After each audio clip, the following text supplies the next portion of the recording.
शिवाय गुरवे नमः। शिवाय गुरवे नमः।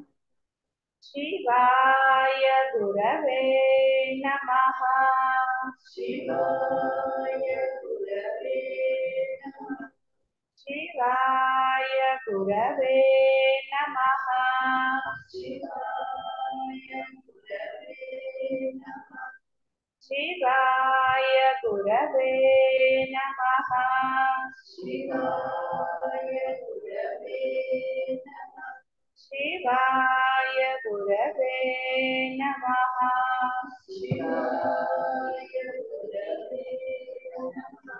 शिवाय गुरवे नमः। शिवाय गुरवे नमः। शिवाय गुरवे नमः। शिवाय गुरवे नमः।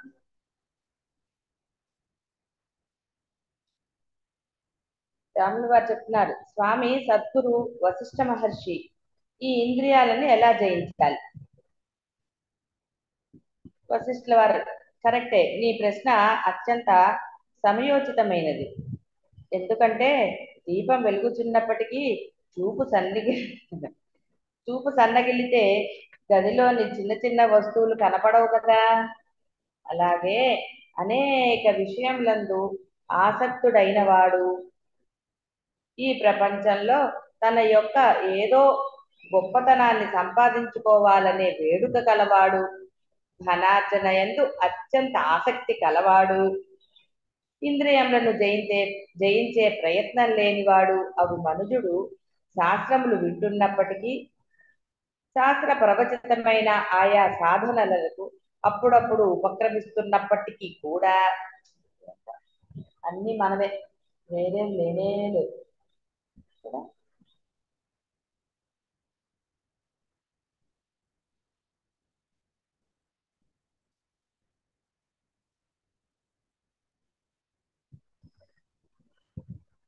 శాస్త్రములు వింటున్నప్పటికీ శాస్త్ర ప్రవచితమైన ఆయా సాధనలకు అప్పుడప్పుడు ఉపక్రమిస్తున్నప్పటికీ కూడా అవన్నీ బ్రహ్మ దర్శనమునకు ఉపయుక్తం అవటం.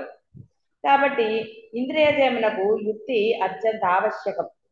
ఇంద్రియములు జయించబడ్డాయా, ఆపై స్వల్ప ప్రయత్నం చేతనే సులభంగా మోక్ష ఫలసిద్ధి కలుగుతుంది. అందుచేత ఇంద్రియ జయమునకై అన్నాడు. మరి ఇంద్రియ జయం అంటే ఏం చేస్తారు? ఇంద్రియాలకి. కాబట్టి ఇంద్రియాలు అనేవి దేహానికి ఉన్నాయి తప్ప ఆత్మకు లేవు. కాబట్టి ఆచరణ అనేది అత్యంత ముఖ్యమైనది. దానికి మీరు యథాప్రాప్తములు అన్నారు, అన్నీ కూడా అందరిది అభిప్రాయం మటుకు అదే కాబట్టి చాలా సంతోషం.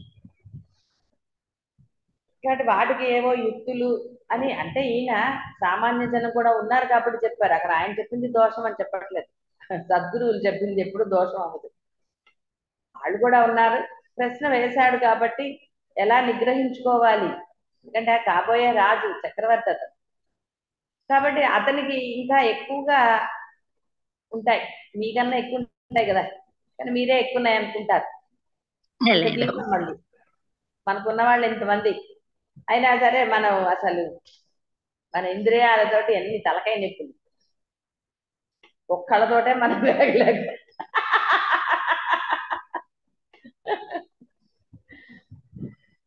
అంతా అసలు మైండ్ కదా, మనస్సు అంతా మైండ్ అన్నా మనసు అన్నా ఒకటే అసలు యాక్చువల్ గా. కాకపోతే మైండ్ పైన చూపిస్తాం, మనసు కింద చూపిస్తాం, ఇలాగా రెండు ఒకటే.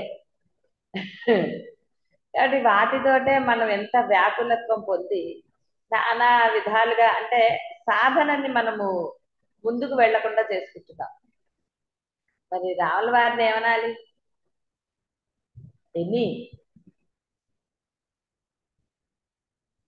ఇక్కడ సరే రాముల వారితో కంపారిజన్ ఆయన లేడు, అదన్నీ తర్వాత పెట్టుకున్న 15 ఏళ్ల పిల్లాడు ఒక రమణ మహర్షిని తీసుకున్నా కూడా, మరి రమణ మహర్షి అంత చిన్న పిల్లవాడికి ఎన్ని కోరికలు ఉండాలి?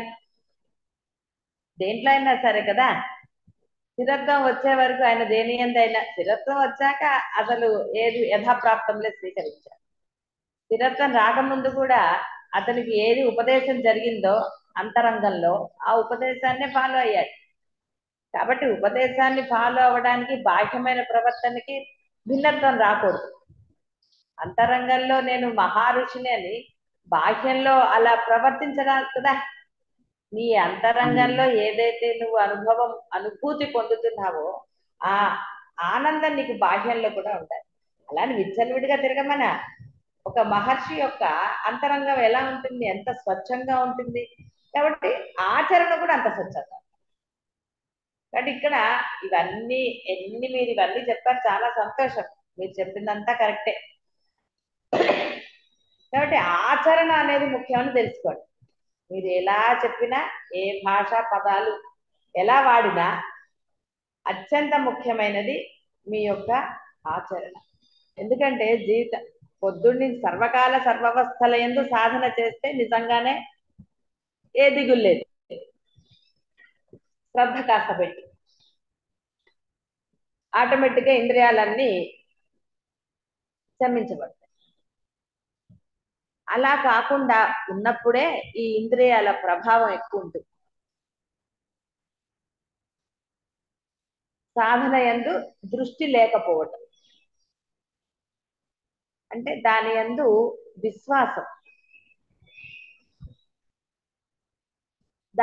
విశ్వాసము మీకు గనక దృఢ నిశ్చయం ఉంటే ఇంకా దీక్షా నియమాల అదే కదా. దీక్షా నియమం అంటే వేరే పెట్టుకోవాల్సిన అగత్యం లేదు. అయితే ఎందుకని అది కుదరటం లేదు అన్నప్పుడు ఈ ఆచరణ యందు ప్రతి జీతం మీరు లేవక తప్పదు. పొద్దున్న లేవాలి కదా. పడుకునే సాధన చేస్తానంటే కుదురుతుందా? పొట్ట ఊరుకుంటుందా? ఆకలేదు పాపం. లేవగానే అలవాటున వాళ్ళని ఇటీ ఇది ఇది ఇది అంటుంది. ఆ తర్వాత ఇంకోటి ఏదో అంటుంది. ఆకలేస్తుంది కదా. ఆశ్రమాలకు వచ్చినప్పుడు ఆకలేసినా మాట్లాడుకుంటూ కూర్చోవాలి కదా. టైం ప్రకారమే పెడతారు కదా. అందుకని ఏం చేస్తారంటే రూముల్లో డబ్బాల్లో దాచు. ఆకలేస్తుంది కదా. మరి అదేం దోషం కాదు, సరదాగా చెప్తున్నాను. ఎందుకంటే ఆకలో రామచంద్ర అంటే సాధన ఏం చేస్తాం కాబట్టి కొంచెం దాన్ని ఉపశమింపజేస్తే మళ్ళీ సాధన చేసుకోవడానికి ఉంటుంది. అందుకని తిండి సాత్వికం అన్న నియమం పెట్టారు తప్ప తినకూడదు అని నియమం ఏం పెట్టలేదు. బాహ్యమైన కోరికలు తీరడానికి కొన్ని నియమాలు పెట్టారు. ఒక పూట తినాలి, ఏవో రకరకాలు. అంటే ఆచరణ లేస్తాం మళ్ళీ పడుకునే వరకు ఒక్కొక్కరిది అంటే వాళ్ళ వయసు అనండి, వాళ్ళ మానసిక స్థితి అనండి, రకరకాల మనుషులతో వ్యవహరించవలసి వస్తుంది. అప్పుడు ఉద్యోగం చేస్తున్న వారనండి, ఇంట్లో బాధ్యతలు అనండి, ఏదైనా సరే ఆ యొక్క నామస్మరణ జరగవచ్చు, జరగకపోవచ్చు ఒక్కొక్కసారి. అప్పుడు ఏమిటి పరిస్థితి? కాబట్టి అక్కడ అత్యంత ప్రయత్నంతో అయినా సరే అంటే గట్టిగా నిశ్చయించుకోవాలి, నేను అందరితో ఒకే విధంగా సామరస్యంగానే ఉంటాను. నా నుంచి ఒక పరుషమైన మాట కానీ చేత కానీ ఏది ఉండదు, ఉంచుకోను అన్న దృఢ నిశ్చయం చేసుకోవాలి. అప్పుడు మాత్రమే ఇంద్రియాలు జయించబడతాయి. సాధన చేస్తున్నాను కదా అని మనం ఇష్టం వచ్చినట్టుగా మాట్లాడటం చేస్తే ఇంద్రియాలు ఎప్పటికీ జయించబడతాయి. బాగా గుర్తు. సాధన చేస్తూ మీ ఇష్టానుసారంగా ప్రవర్తిస్తే బాహ్యంలో చరించక తప్పదు మీకు. మీరేం సన్యాసం తీసుకోలేదు, అడవుల్లో లేరు, మనుషులతో సహజీవనం చేస్తున్నారు తోటి వాళ్ళతోటి. అడవుల్లో ఉండేవాడికి ఎవరు ఉండరు కాబట్టి వాడికి ఏమి ఇంద్రియాల జయించడానికి వాడికి ఏం లేదు.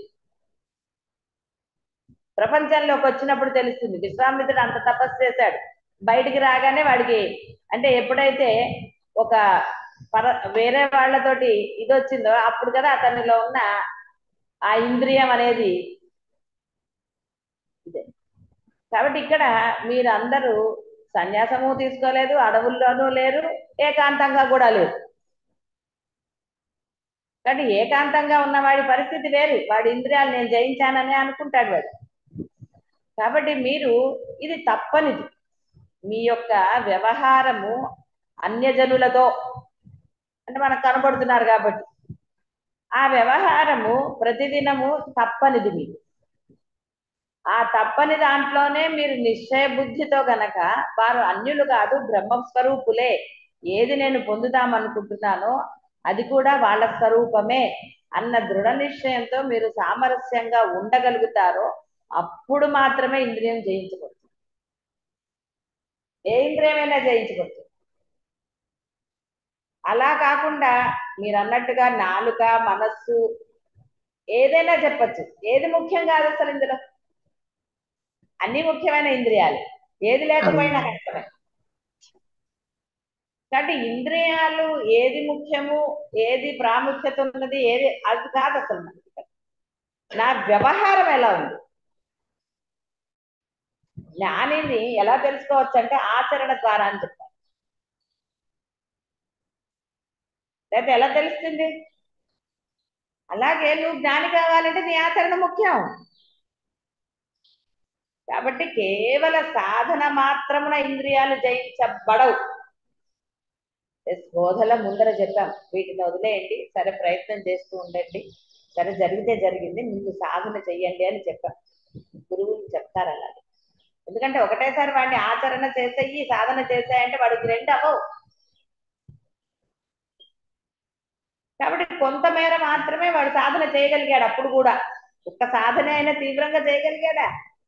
మీరందరే చేయగలిగారా? లేదు. కాబట్టి ఆ సాధన మీ యొక్క ఇంద్రియాలకి కొన్ని, దేహం అంటే ఒక అది కూడా పెద్ద ఇంద్రియమే, అందులో పార్ట్స్ ఇవన్నీ సాధన అలవాటయింది. కాసేపైనా మనసు నిలకడగా ఉండగలుగుతారు, ఉంచగలుగుతున్నారు పోని కదా. గట్టిగా మెచ్చుకోవాలి అప్పుడప్పుడు మిమ్మల్ని కూడా. ఉంచగలుగుతున్నారు.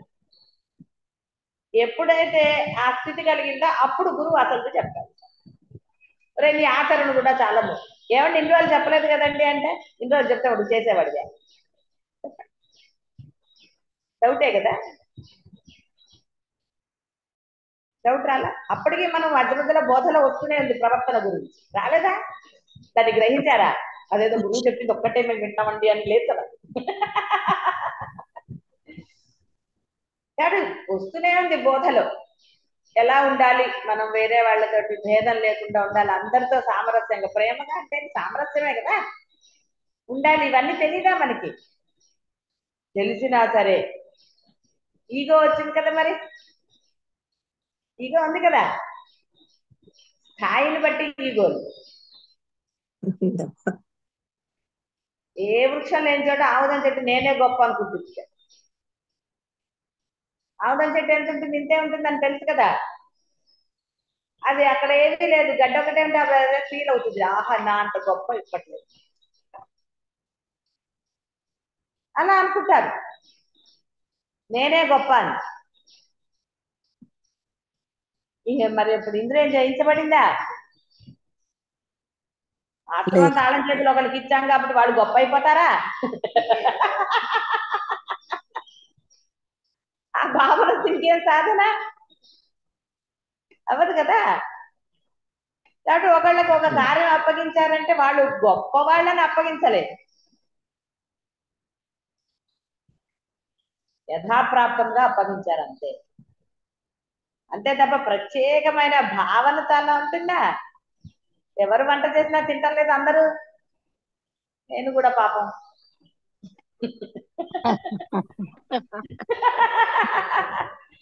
కానీ యథాప్రాప్తములను నువ్వు స్వీకరించడానికి ఎప్పుడైతే నీ మనస్సు దృఢ నిశ్చయం కలిగి ఉంటుందో, ఇక అప్పుడు ఇంద్రియాలతో పనే ఉంది అసలు? ఇంద్రియం పనిచేస్తుందా? అప్పుడు ఏం పని చేయదు. యథాప్రాప్తములను స్వీకరిస్తే అది మంచి కావచ్చు, చెడు కావచ్చు. జడ్జి చేయడానికి నువ్వెవరు? మీరు ఎలా జడ్జి చేస్తారు అసలు? నీ భావనను బట్టి నువ్వు జడ్జి చేస్తావు అంతే కదా. భావనను బట్టే కదా. నీకు ఇష్టమైతే ఒకటి, ఇష్టం లేకపోతే అంటే నీ భావనను బట్టి నువ్వు అది మంచి లేదా చెడు అంటావు.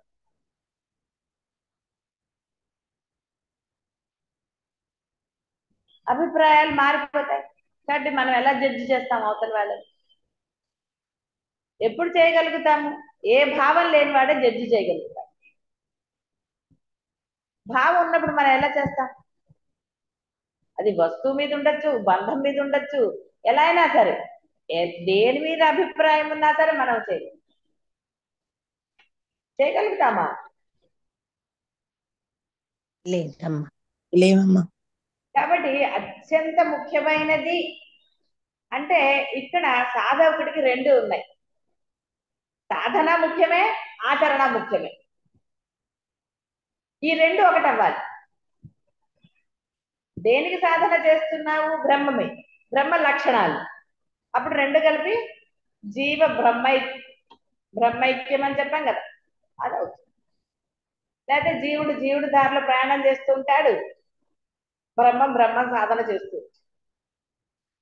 మనసే కదా సాధన చేసేది, బ్రహ్మమే సాధన చేసేది. అందుకని అలా కన్ఫ్యూజ్ అయ్యారు. బ్రహ్మంకి సాధన ఎందుకు? పాప నీలో ఉంది కదా బ్రహ్మం, అందుకని అది సాధన చేస్తూ ఉంటుంది. అదే కదా మనం అనుకు లోపల మనస్సే బ్రహ్మం అంటున్నాం, వేరే ఉందంటున్నామా? జీవుడు అనేవాడు నాకు తెలుసు అంటాడు, క్లాసులు తీసుకుంటాడు, ఏదో వ్యాకులత, రకరకాల భావనలు, ఈ వీటితోటి మనసేమవుతాం కదా. సాధన ఎందు తత్పరత కలిగి ఉండదు. సాధన ఎందు తత్పరత కలగాలి అంటే మీ ఆచరణ సరిగ్గా ఉండాలి కదా. మనసు బాగాలేనప్పుడు ఏం చేస్తారంటే చేస్తారా? ఏమంటారండి, మనసు బాగాలేదు అందుకనే చేయలేదు. అప్పుడు ఏం చేస్తున్నారు? ఏదో తింటామంటుంది, లేదా ఏదో చూస్తానంటుంది, ఎక్కడికో పోతా అంటుంది. అదే కదా మనసా వాచ కర్మ, ఈ మూడే చేస్తుంది.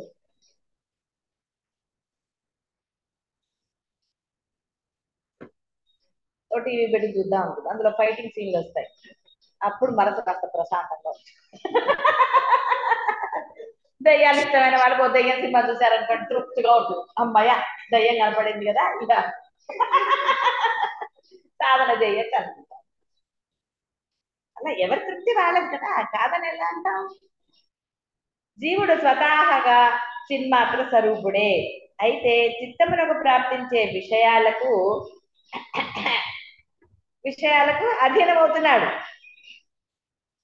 అధీనం అవటమే చిరాకు పట్టం కదా. నువ్వు స్వీకరించినప్పుడు కదా నీలోంచి ఆ భావం బయటకు వచ్చింది. స్వీకరించినప్పుడు పిల్లవాడు అల్లరి చేస్తాడు అన్న భావం నీలో ఉన్నప్పుడు నీకేమనిపిస్తుంది?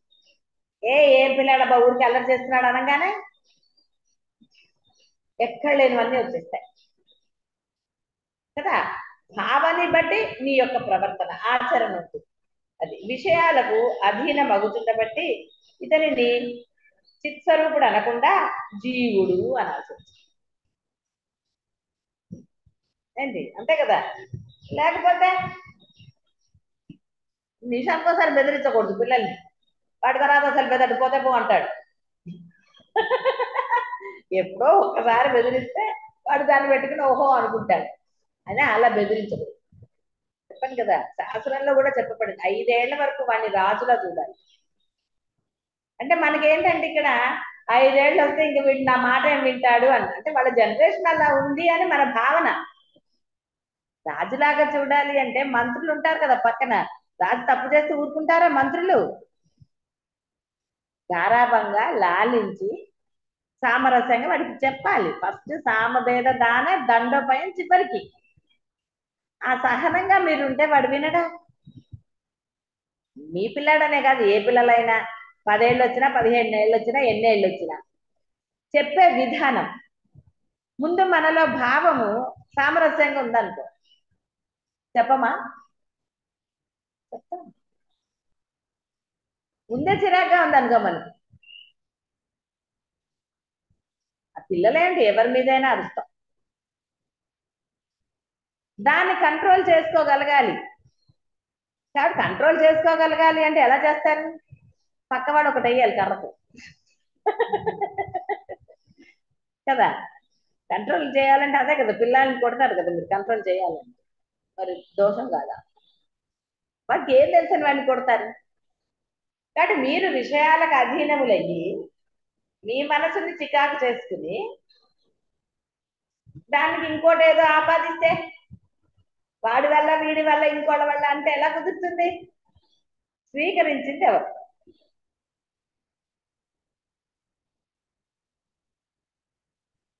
కాబట్టి జీవుడు అని పిలుస్తుంది. సాధన, మీ సాధనా బలం తప్పకుండా వీటికి ఉపయోగపడుతుంది, ఉపయోగపడదు అనటం. కానీ సాధన కన్నా మీరు విషయాలకు ఎక్కువ కనుక ఇంపార్టెన్స్ ఇస్తే సాధన శ్రద్ధాభక్తులతో కానీ దీక్షగా కానీ జరుగుతుందా? ఈ తేడా గమనించాలి. సాధన వల్ల మీరు అన్నారు కరెక్టే, సాధన వల్ల తప్పకుండా ఇవన్నీ సహజంగా నశిస్తాయి. కానీ ఎప్పుడు మీరు విషయాల పట్ల జాగరూకులై ఉండి, అంటే వాటి మీద ఆధారపడమని కాదు, ఈ విషయం ఇప్పుడు ఉంటుంది, 2వ నిమిషానికి మారిపోతుంది, కాబట్టి నేను దీని యందు తత్పరుడనే ఉండకూడదు, నా సాధనని మానకూడదు నేను, కాబట్టి నేను సాధన యందే ప్రాముఖ్యత వహిస్తాను తప్ప విషయ ప్రాముఖ్యత ఇవ్వను అన్న దృఢ నిశ్చయము మీలో ఎప్పటికీ స్థిరంగా ఉండాలి. స్థిరంగా ఉండి తీరాలి అభిప్రాయం. అప్పుడు మీరు సాధన యందు తత్పరత కలిగి ఉంటారు. కాబట్టి ఒకవేళ ఆ బాహ్యం నుంచి ఏదన్నా వచ్చినా అప్పుడు మిమ్మల్ని కంట్రోల్ చేసే శక్తి మీ సాధనకు ఉంటుంది. సాధన మనం సరిగ్గా చేయట్లేదు, విషయాల యందు ఎక్కువగా రమిస్తున్నాము అంటే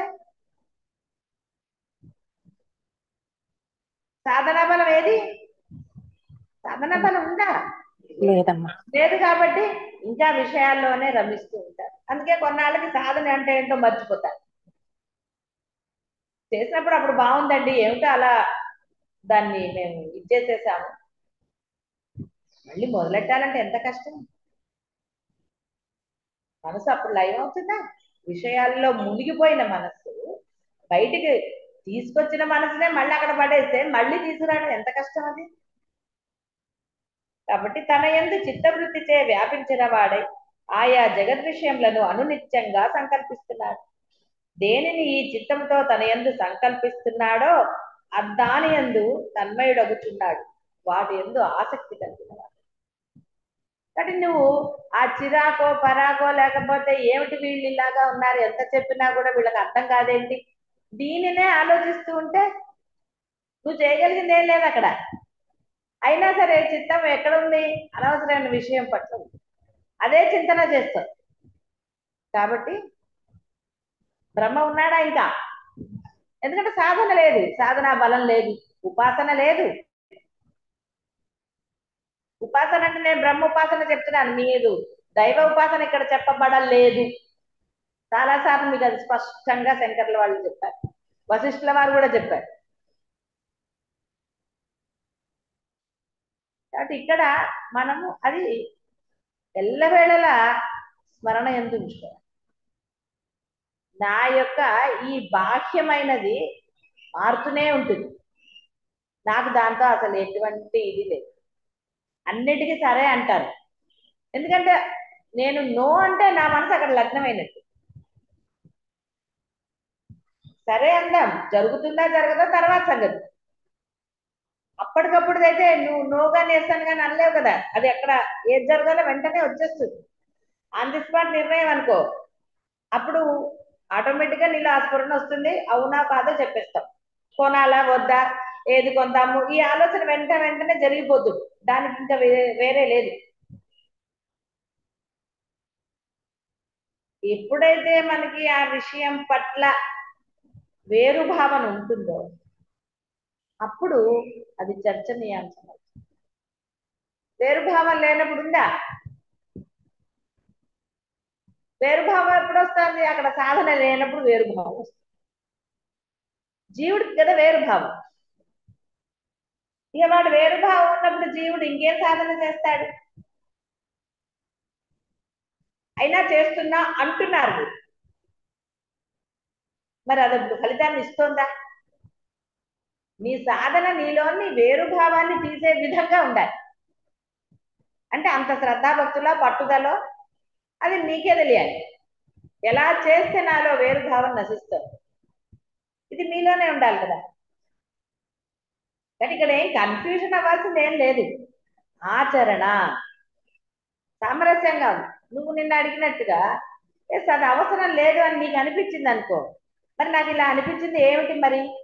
ఎందుకంటే అన్నీ నీకు కరెక్ట్ గా అనిపించాలని లేదు, అవతల వాళ్ళకి అలానే లేదు. అది బియాండ్ యువర్ లిమిట్స్. ఒక ఖర్చు, జీవితం అంటే అదే కదా, ఖర్చుతో ఉన్నదే. అది అంత ఖర్చు ఇప్పుడు నీకు అనవసరం అనిపించింది, నువ్వు పెట్టలేకపోవచ్చు, అనవసరం అనిపించవచ్చు. సామరస్యంగా మాట్లాడుకున్నప్పుడు పరిష్కారం అవుతుందా అవదా? అది భార్య అనే కాదు, బంధం అనే కాదు, ఎవరితో అయినా సరే, ఆఫీస్ ఇంకే అవునా కదా, ఆఫీస్లో నీకు ఎక్స్పీరియన్సే కదా. సబార్డినేట్స్ తో అయినా నువ్వు సామరస్యంగా ఉన్నప్పుడే పని జరుగుతుంది. ఆఫీసర్లతోటి మస్ట్, అక్కడ నువ్వేం చేయలేవు. కానీ సబార్డినేట్స్ తో అయినా కూడా నువ్వు సామరస్యంగా ఉన్నప్పుడు కదా వాళ్ళు పని చేస్తారు. నేను కూడా ఉద్యోగం చేశాను, అంత నాకు కూడా తెలుసు. మీకు తెలియదండి గురువు గారు అంటావేమో అని చెప్తున్నా. నేను కూడా ఉద్యోగం చేస్తా, మేనేజర్ గానే చేశా కాబట్టి నాకు తెలుసు వాళ్ళతో ఎలా బిల్ చేశాను. వాళ్ళతో పాటు నేను పని చేశాను. ఎందుకంటే వాడికి తెలియాలంటే వాడి పక్కన నేను నిల్చుని, అంటే స్టెబిలైజర్స్ లే, మ్యానుఫ్యాక్చరింగ్ యూనిట్, అందుకని చెప్తున్నా. నాకు తెలిసి అలా చేసేయని చెప్తే వాడికి అర్థం అవ్వచ్చు. ఎందుకంటే అక్కడ మ్యానుఫ్యాక్చరింగ్ యూనిట్ లో ఉన్న వాళ్ళు చదువుకున్న వాళ్ళు ఉండరు కదా, కనెక్షన్లు ఇచ్చిన వాళ్ళకి చదివేందుకు,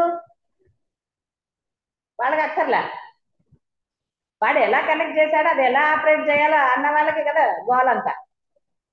అప్పుడు వాళ్ళతో పాటు నేను పని చెయ్యాలి. వాళ్ళేదో వేరే వాళ్ళు ఏంటి అని తిట్టడం కూడదు. తిట్టేవాళ్ళు తిడతారు, అది వేరే విషయం. అప్పుడు ఏం తింటాం, నువ్వు పక్క తప్పు నేను చేస్తాను ఇలా. మా బాస్ వచ్చి భర్త చేయించడం నేర్చుకోవచ్చు అనేవాడు. మార్వాడీస్ కదా వాళ్ళు, చాలా చక్కగా మంచిగా ఉండేవాళ్ళు.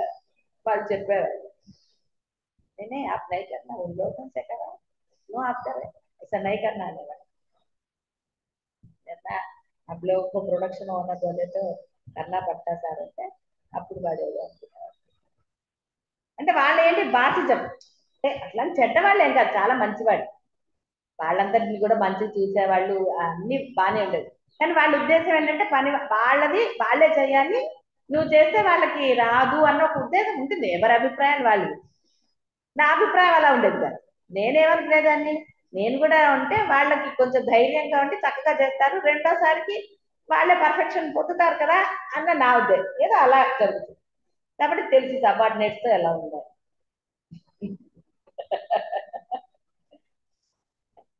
అందుకని ఇక్కడ ఆఫీసులో తప్పదనుకున్నాం ఏదన్నా చేస్తాం. అదే విధంగా అక్కడైనా బంధమే కదా, ఉద్యోగ బంధం. కాబట్టి లేచింది మొదలు అన్యులతో ఇది లేకుండా నువ్వు ఏదన్నా చేయగలవా? స్టాప్ వాడే ఏదైనా సరే. కాబట్టి అప్పుడు నీలో కనుక ఈ భేదభావం ఏదైతే ఉందో వ్యవహారంలో, అంటే ఇక్కడ నీ మనసులో లేదనుకో, అందరితో వ్యవహారం బాగానే ఉంటుంది కదా, ఉంటుందా ఉండదా? నేను జన్మకు శివరాత్రికి కూరలు కొనడానికి వెళ్ళాను అనుకో, నేను వాళ్ళ మొహం చూస్తా, వీడు తిట్టేటట్టున్నాడంటే బేరం అని. నాకు భయపడి తిడతాడేమో, పోవమ్మ అంటారేమో అని భయం. అందుకని ఫేస్ చూస్తా. నేను అసలు పోనే పోను. ఎప్పుడన్నా పోయాను అనుకో, వాళ్ళు కొంచెం సాఫ్ట్ గా అన్నారు, పోనీ ఇస్తావా అని అడుగుతాను. రాదమ్మా అంటే ఆ సరే అయితే లేదు, నాకు భయం. ఎప్పుడన్నా కొంచెం ధైర్యంగా ఉంది అనుకో, పక్కన ఎవరన్నా ఉండి వాళ్ళు అన్నట్టే ఏం పర్లేదు లెక్కి అని, అలాంటి అసలు అడగను, ఫోన్లే పాపం అనుకుంటాను. ఇంకా నేను కూరలకి వెళ్తే చాలా కష్టం. ఫేస్ చూస్తాను ఫస్ట్. సరే ఇప్పుడు అసలు వెళ్ళాల్సిన అవసరం లేదు, మీరే వెళ్తున్నారు కదా అని. ఎక్కడికి వెళ్తున్నాను, నేను ఎక్కడికి వెళ్ళట్లే కదా, అందుకని అసలు ఏ బాధ లేదు. ఇలా రకరకాలుగా ప్రతి చోట మనకి ఏదో ఒకటి ఉంటూనే ఉంటుంది కదా. జీవితం అన్నాక తప్పదు, అడవుల్లో లేం కాబట్టి కదా, అందరితోటి జీవులతోటి మనం ఉన్నాం. ఈ వ్యవహారము ఎప్పుడైతే సామరస్యంగా ఆనందంగా ఇష్టముగా ఉందో సాధన బ్రహ్మాండం. మళ్ళీ సాధన వైపు చెప్పాలంటే నువ్వు ఎప్పుడైతే నీ సమయం ఆ మన బ్రహ్మ ముహూర్తంలో తర్వాత నీకు దొరికిన సమయాన్ని అలా నీ పిల్లలతోటి వాళ్ళతో గడపకుండా కాదు, మళ్ళీ దొరికిన సమయం కాస్త వాళ్ళే అడుగుతున్నారమ్మా అంటాడు. ఈ పెళ్ళైనా వాడు పిల్లలు ఉన్నవాడు దీంతో పాటు ఏమో ఇంటికి వచ్చినప్పటి నుంచి వీళ్ళతో పోవాలండి, నాకు ఇంకా టైం ఏది అంటారు. అందుకనే బ్రహ్మముహూర్తంలే కాసేపు కొన్నాళ్ళు నిద్ర మానేయి. బ్రహ్మచారికి అసలు నిద్ర ఉండకూడదు అంటాడు. అధ్యయనం చేసేటప్పుడు ఉంటాయి పాదం ఆధత్య 4 పాదాలు చెప్తారు. కాబట్టి ఆ బ్రహ్మ సమయంలో లే, అప్పుడు వాళ్ళు పడుకునే ఉంటారు ఇంట్లో వాళ్ళు. లే సాధన చేసుకో, శ్రద్ధాపూర్వకంగా హాయిగా నిశ్చలంగా మనపూర్వకంగా దృఢంగా చేయి సాధన. రాత్రి మళ్ళీ వాడు పడుకున్నాక లేచి కూర్చో. ఏమైంది, కొన్ని రోజులు మానేస్తే నిద్ర ఏమైపోదు. సాధన బలం వల్ల ఏ సాధన నువ్వు చేస్తున్నావో ఆ బలం వల్ల నీకు అలసట రాదు. సాధన యొక్క బలం అలాంటిది. నేను మహా అయితే 2 గంటలు 3 గంటలు పడుకునేదాన్ని. అది కూడా ఎప్పుడు గాఢ నిద్ర చాలా తక్కువ, చాలా రేరు. కానీ నాకు ఎప్పుడు అలసట అనిపించలేదు. రాత్రి మొత్తంలో 10 నిమిషాలు నిద్రపోయి ఉంటాను. చూసా కంఠం ఎంత బాగా వస్తుంది. కోపడం అంటే గట్టి గట్టిగా అరవట్లేదు. నిద్ర పోవనందుకు అలసట అనేది మామూలు జీవుడి లక్షణం. ఆరోగ్యం పాడవుతుంది 5 గంటల నిద్ర. 8 గంటలు నిద్రపోవాలంటే అసలు అవుతుందా? నేను ఎప్పుడు 8 గంటల నిద్ర, అయ్యి బాబాయ్ నాకు అసలు నా వల్ల కాదే కాదు. ముందు కూడా అవలేదు, ఎప్పుడు కూడా సాధనలో కూడా లేదు. కాబట్టి అవన్నీ జీవుడికి చెప్తారు. మనసు అంటే నువ్వు ఆనందంగా ఉన్నప్పుడు ఏది నీకు ఆటంకం. కాబట్టి సమయాన్ని నువ్వు ఎట్లా చూసుకోవాలి, ఏ సమయంలో అయితే నేను ఈ డిస్ట్రాక్షన్స్ లేకుండా చేయగలుగుతాను అన్న వివేకం నీలో ఉండాలి. ఆ సమయంలో నేను చేసి తీరుతాను. పని కల్పించుకొని చేసుకోవటం కాదు. సత్సంగా వాళ్ళందరూ మీరు కాదు, మీకు ఉద్యోగాలు ఇంటికి వచ్చే అవన్నీ పాపం ఇంకా మీరు కల్పించుకునేది ఏముంది, కల్పించబడతాయి మీకు. పిల్లాన్ని చూడాలి, తప్పదు కదా. పిల్లలతో ఉండాలి, భార్యతో సమయం ఇవ్వాలి, భార్యకి భర్తకి సమయం ఇవ్వాలి, ఇవన్నీ ఉన్నాయి. ఇవి ఇచ్చిన తర్వాత నాకు సమయం ఎక్కడ ఉంది? ఎందుకు లేదు, బోల్డ్ సమయం. పాపం ఒకళ్ళు అది నాకు నిద్ర ఎక్కువ గురువు గారు అంటారు. నిద్ర ఎక్కువ అనుకునేది నువ్వు డిసైడ్ అయ్యావు కదా. నిద్ర లేకుండా చేయలేదేంటి, ఉండలేదా ఎప్పుడు?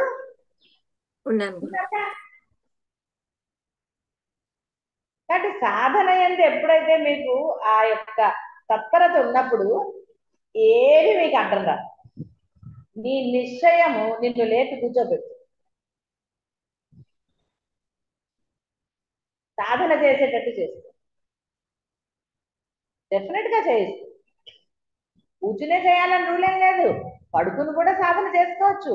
కూర్చోలేనప్పుడు పడుకుని సాధన చేయొద్దని చెప్పారా? ఏం చెప్పలేదు, నిద్రపోకురా అన్నాడు. కాబట్టి తత్పరత అనేది నీలో ఉండాలి. ఎప్పుడు ఉంటుంది? బాహ్య ప్రపంచంలో నువ్వు ఆనందంగా భేదభావం లేకుండా ఉన్నప్పుడు సాధన ఏంది నీకు మనసులో.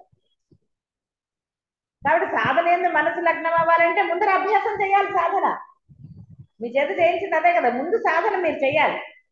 సాధన ఏంది ఇప్పుడు కొంచెం వచ్చింది కదా, పాపం ఇష్టం కలిగింది కదా. ఈ ఇష్టాన్ని ఇక బాహ్యాన్ని సవరించుకుంటూ చేస్తే ఇక మరలా సాధన చేయాల్సిన అవసరం ఏమైనా ఉందా? ఇంకెందుకుంటుంది? స్థిరత్వం పొందాక అప్పుడు చూడండి, ఒక దెబ్బకు 2 పిట్టల్లాగా హాయిగా ఆచరణ బ్రహ్మాండంగా ఉంది, సాధన బ్రహ్మాండం అయిపోయింది. అసలు ఇంక ఇప్పుడు ఏం చేయగలరు? ఆచరణ ఇప్పుడు ప్రత్యేకంగా చేయాల్సింది ఏమైనా ఉందా? ఇంకేముండదు. మరి ఇప్పుడు ఇది ఎంత హాయిగా ఉంది. అదే మనం బాహ్యాన్ని పట్టుకుని ఇది నన్ను ఇది చేస్తోంది, ఇది ఎలాగా అది ఎలాగా, ఈ ఆలోచన కన్నా ఇది ఆనందంగా లేదు. ఎందుకు మనకేదో మనం చెప్పాలి అని అనుకోవటమే పెద్ద దోషం అవతల వాళ్ళకి. అలా అడిగినప్పుడు చక్కగా కూర్చుని పరస్పరం ఆ యొక్క ఈ బోధని చెప్పుకోవటంలో దోషం లేదు. అవతల వాళ్ళు నిన్నేదో అడిగితే కూర్చొని క్లాస్ తీసుకుంటే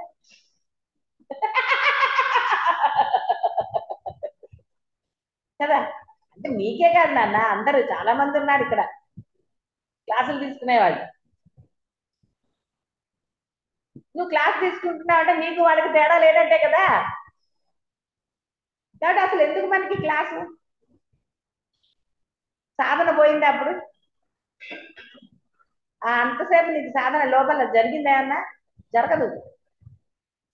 మరి ఎంత సమయం వృధా అయింది? దాని బదులు సరేలే అయితే అప్పుడు చూద్దాం అన్నావు అనుకో, సాధన జరిగేది. ఆవిడికి జరుగుతుంది, నీకు జరుగుతుంది, ఇద్దరికి జరుగుతుంది. ఆవిడ మనసు ప్రశాంతం కదా, అడగగానే నువ్వు అంటేనే కదా కోపం వస్తుంది. ఎవరికైనా అంతే కదండి, కాలుతుంది అంట డైలాగ్ అసలు.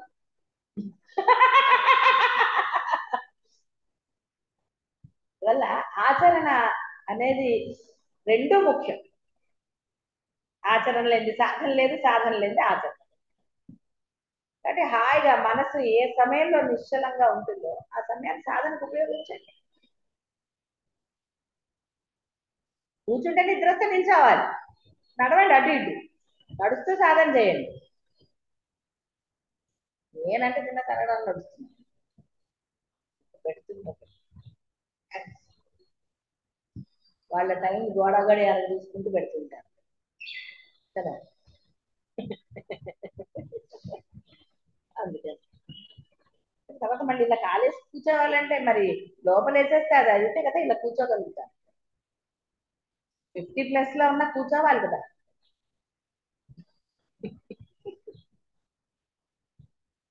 అర్థమైంది కదా. ఇంద్రియంలోనే సేనకు సేనా నాయకుడు. ఇక్కడ చిత్తము అంటే మీరు మనస్సు అని భావించడానికి లేదు, జీవుడు. ఎందుకంటే మనస్సు మీరు చెప్పినట్టు వింటుంది, మనస్సు చెప్పినట్టు నువ్వు వింటున్నావు అని మీరు అంటున్నారు. నువ్వు గ్రహించిన దాన్ని కదా లోపల వేసేది చెత్త డబ్బాలు. మనస్సు చెప్పినట్టు నువ్వు వినకు అని అంటారు, నిజంగా మనస్సు చెప్పినట్ట. నువ్వు చూసిన దాన్ని విన్నదాన్ని బట్టి కదా లోపల చెత్త చెదారం అంట ఉన్నది. కాబట్టి చిత్తము అంటే జీవుడు అని అర్థం. మనస్సు అనగానే మనకి కొంచెం తేలిక భావం. అందుకనే మామూలుగా అంటే ఏం చేస్తానండి నా మనసు ఒప్పుకోలేదు అంటారు. అది నిజమా? నువ్వు కదా లోపలేసింది చెత్త. మనస్సు అంటే ఏంటంటే చెత్త డబ్బా. బ్రహ్మమయ్యే వరకు అది చెత్త డబ్బానే కదా, అందులో మంచి ఉన్నాయా? ఎక్కడన్నా వెతికితే అట్టడుగున ఏమన్నా దొరకచ్చు కాక. అవునా? వేసినవన్నీ చెత్తలు కాదు, నీ అభిప్రాయాలు నీ భావనలే కదా. మంచి మీద దాచుకుంటారండి ఎవరన్నా? మంచి భావాలు లోపల దాచుకుంటారా? ఆనందాన్ని దాచుకోగలవా? లేదు. ఎవరైనా ఏమంటారండి, నా ఆనందాన్ని దాచుకున్నాను అంటారా? నా బాధ ఇన్నాళ్ళు గుండెల్లో గురించి దాచుకున్నాను. అవునా కదా, అదే డైలాగ్ కొడతారు అందరు. అంతేగాని ఆనందాన్ని ఇన్నాళ్ళు నేను లోపలే దాచుకున్నానని అంటారా? లోపల దాచుకున్నామని అంటారు ఆనందాన్ని. ఒట్టిగా ఒక విషయాన్ని కాసేపు, కానీ నా పొట్టలో చూడండి ఎప్పుడన్నా ఉంటాయి విషయాలు, మీకు అదే ధైర్యం. గురువుగారు అట్లా అంటారు కానీ అన్ని చెప్పేస్తారు. ఏదో మంచి విషయం ఈ సమయంలో చెప్దామని అనుకుంటారు కొంతమంది కదా, కానీ బయటికి వస్తుంది కదా, దాచుకోలేదు కదా. ఎంత కష్టపడ్డాను అంటారు. నేను చాలా కష్టపడాల్సి వస్తుంది.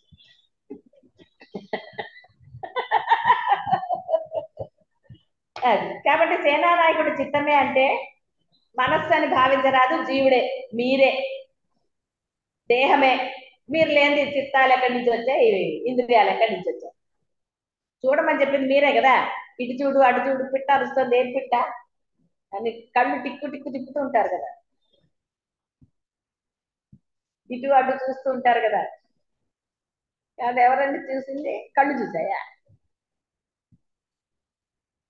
కాబట్టి కళ్ళు ఏమన్నా ఇదే వాళ్ళకి స్వయం ఉందా దానికి ఏమన్నా? కాబట్టి మీరు చూస్తాను అనుకున్నారు కదా, కాబట్టి కళ్ళు తిరుగుతాయి. మనస్సులు కాదు, నువ్వే. మనసు ఎక్కడ ఉంది? అసలు మనసు నిజంగా లేదు కదా.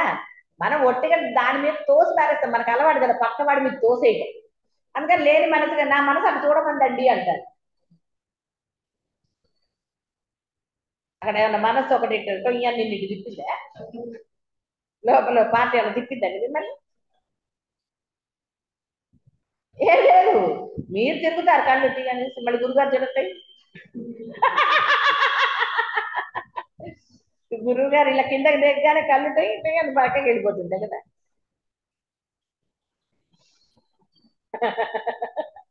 అప్పుడు అందులో వచ్చి లోపలికి ఏదైనా వచ్చిందనుకో, ఇంక ఇది ఎక్కడ పోతుంది లోపలికి? ఎందుకంటే పాప ఏ మనస్సులు అయితే అంటున్నారో ఆ మనసుకి ఒకసారి ఒకటే స్వీకరించేది ఉంది, కానీ ఒకటేసారి 4 స్వీకరించేది ఉందా? కళ్ళు కూడా ఒకటేసారి 4 చూడగలవా? చూసారా? అందుకే ఒకటే చూస్తుంది, ఒకటే గ్రహిస్తుంది. 2 చెవులు ఉంటే మటుకు 2 గ్రహిస్తారు. ఇదొకటి ఇదే ఉంటూ ఇక్కడ ఈయన్ని చెప్పారు, 2 ఎట్లా గ్రహిస్తారు పాపం? ఇంకా కష్టం అమ్మా. చూసారా? అంటే ఒకదాని మీద కాన్సన్ట్రేట్ చేయలేము. ఒకటింటేనే ఎక్కువ. అదే, అందుకని చెవులు తీసేయి. పాదరక్షలు ధరించి బాటలో నడిచే వారికి నడిచే చోటంతా చర్మం చే కప్పబడినట్లే అవుతుంది కదా. ఈ చిత్తం అనబడు ఒక్కదానిని జయించితే చాలు, సర్వ ఇంద్రియములపై అతి సులభంగా విజయం వరిస్తుంది అన్నారు. కాబట్టి చిత్తం అంటే అర్థమైంది కదా, మీరే. ఎందుకంటే విన్నది గ్రహించి దానిని మీకు అనుకూలంగా అనండి, ఇంకోటి అనండి, ఏదన్నా అనండి, ఇది అసలు జీవ లక్షణం. అది జీవుడి లక్షణం కానీ వేరే వాళ్ళదా? నీ చిత్తం నీదంటారు కానీ పక్క వాళ్ళది అంటారా? నా మనసు ఆవిడ తీసేసుకుందండి, నా మనసు అతను దోచేసాడండి అంటారు. నీతో చాలా ఉందా? మనసు లేకుండా ఉన్నవాడికి ఇంకా ప్రేమ ఎక్కడి నుంచి వస్తుంది? నా మనసంతా నువ్వే. నిజంగా ఉంటుంది అంతా. అంతా ఉంటే ప్రపంచం వేరేగా కనపడకూడదు కదా మరి. రకరకాలు. కాబట్టి మనస్సుని జయించితే అన్నాడు. మనస్సుని జయించితే కాదు, నీ అభిప్రాయాన్ని నువ్వు అంటే నిన్ను ఆ నేనుని జయించితే. అంటే ఇది అద్వైతం కోసం చెప్పబడింది. మనసంతా నువ్వు అన్నది బాహ్యం. ఉంటుందా నిజంగా? ఏముండదు అలాగా. అలాంటి మాటలు నమ్మసత్యం కాదు, అసలు నమ్మకూడదు అలాంటి. కాబట్టి బాహ్యం గురించి ఎందుకు మనకి కదా, ఏదన్నా తీసేయి. ఎవడైతే తన జీవ సంవిత్తును, చూసారా మళ్ళీ అదే చెప్పాడు, జీవ సంవిత్తు. జీవం ఉందంటే ఏమంటామండి? లోపల గుండె కొట్టుకుంటుంది అనే కదా. మనసు అంటే గుండె షేపే కదా గీస్తారు. ఈ బాహ్యం అంతా తలకాయ నొప్పిదే. మనసు అనేది ఎక్కడుందో ఎవరికి తెలియదు అసలు. ఇంత చేస్తే మనసు నీ దగ్గర ఉందానంటే వీడి గుండె కొట్టుకోవడం మానేసిందా? మానేసిందా? బానే ఉన్నాడుగా. బ్రహ్మంతో ఏకం చేసి ఆత్మ ఎందు స్థితి కలిగి ఉంటాడో అతని మనసు పరమ శాంతి పొందుతా పొందదా ఇంకా ఎంత హాయి. అదే గనక వేరే వాటితో ఉంటే పరమశాంతి లభించిందా? ఎలా లభిస్తుంది? ఇంకో లేని దాన్ని తెచ్చి పెట్టారు కదా. చెత్త చెత్త ఎప్పుడన్నా మనకి హాయ్ అండి? నీట్ గా ఉంది కాబట్టి హాయిగా కింద కూర్చోవచ్చు, ఎక్కడంటే కూర్చోవచ్చు, చూడడానికి హాయిగా ప్రశాంతంగా. ఇక్కడో బల్లి, అక్కడో ఇది, పూజలు అలా ఉన్నాయి అనుకోండి. సాధన చేయగలరా? సాధన ఏంటి అసలు? అంటే ఇక ఇళ్లలో ఉండేవాళ్ళ సంగతి నేను చెప్పను. ప్రశాంతంగా ఉంటుందా? ఉండదమ్మా. కాబట్టి బాహ్యంలో కాబట్టి ఆచరణ అనేది సాధన ఆచరణ రెండు, నేను ఒకటి చెప్పగలను. ఈ రెండు అత్యంత ముఖ్యమైనది. మీరు ఎక్కడ ఉంటున్నా సరే అన్యులతో కలిసే ఉంటున్నారు. ఒక సత్సంగంలో ఉన్నా, ఇంట్లో ఉన్నా, ఎక్కడున్నా సరే. సత్సంగంలో కొంచెం గురువు ఉంటారు, గురువు ఉన్నా లేకపోయినా సత్సంగం దగ్గరికి వచ్చాం కాబట్టి, అంటే గురువు ఉన్నప్పుడు ఒక రకంగా, గురువు లేనప్పుడు కొంత మార్పులు చేర్పులు ఉంటాయి కదా ప్రవర్తనలో. ఇంట్లో ఈగో ఫుల్ ఉంటుంది. మగవాళ్ళకే చెప్పట్లేదు శివాజీ, డోంట్ ఫీల్. ఆడవాళ్ళకు కూడా ఈగో ఉంటుంది. ఎందుకుండదు? నువ్వేంటి గొప్ప, నేను గొప్ప అంట అన్నరా? ఎందుకంటే అనుకుంటూ ఉంటారా 60+ వచ్చాక నేను కూడా అనుకున్నా నాకు కాదు అవతల వాళ్ళకి 60+ వచ్చాక నేను కూడా గొప్పాను చెప్పాక 60+కి మరీ పెరుగుతాయి అప్పటి వరకు ఒక రకంగా ఉంటారు 60+ రాగానే ఇంకా పెరుగుతాయి అందుకని అప్పుడు మనం కూడా తగ్గేదే లేదు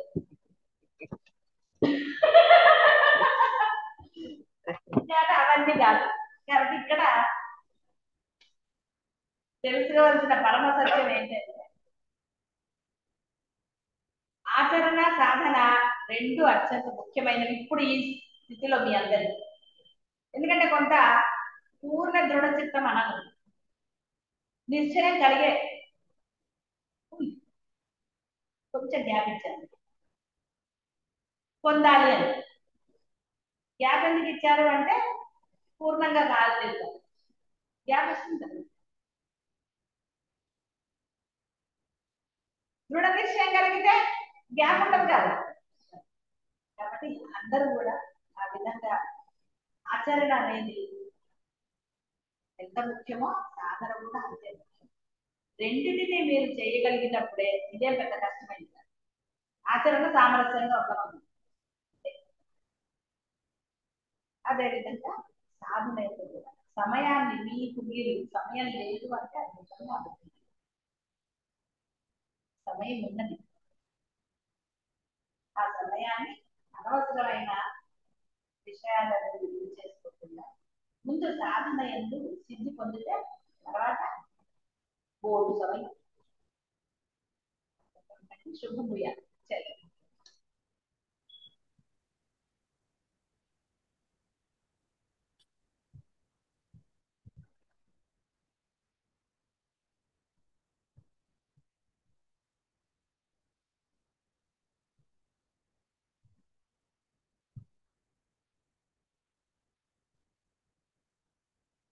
శివాయ గురవే నమః శివాయ గురవే నమః శివాయ గురవే నమః శివాయ గురవే నమః శివాయ గురవే నమః శివాయ గురవే నమః శివాయ గురవే నమః శివాయ గురవే నమః శివాయ గురవే నమః శివాయ గురవే నమః శివాయ గురవే నమః శివాయ గురవే చిత్తవృత్తిని బ్రహ్మంతో ఏకం చేయడం అంటే చిత్తముచే ఏ ఏ వృత్తి ద్వారా ఏ ఏ అనుభవం సిద్ధిస్తుందో అట్టి వ్యవహారములు వ్యక్తులు సందర్భములు వస్తువులు సంఘటనలు అన్నీ కూడా ఆ పరమాత్మయే ఆయా రూపములుగా ఉన్నారు అనే భావన సర్వదా సర్వవేళలా అభ్యాసం చేస్తూ ఉండటమే ఆ పరమాత్మయే సర్వరూపములుగా ఉన్నారు ఒకే జలం తరంగాలుగా బుద్భుతములుగా ఆవర్తనలుగా సుడి రూపములుగా ఉన్నట్లుగా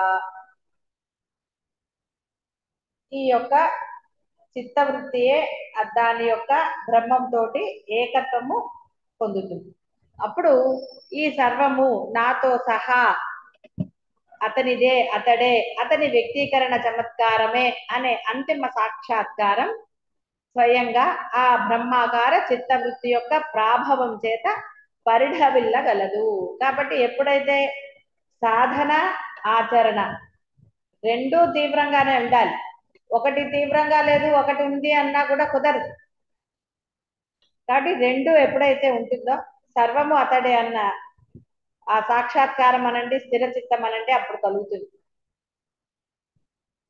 అంతటా బ్రహ్మమే అనే దృష్టిని పెంపొందించుకున్నవాడు బ్రహ్మమనే దర్శిస్తూ బ్రహ్మమే అగుచున్నాడు బ్రహ్మవిత్ బ్రహ్మ ఏవ భవతి తన జీవ సంవిత్తును తన చిత్తవృత్తిని బ్రహ్మమునందు ఐక్యపరచటం అనగా నావి అని అనిపించే దృశ్య దేహ మనోబుద్ధులను పరమాత్మవే అని అనుకోవటం.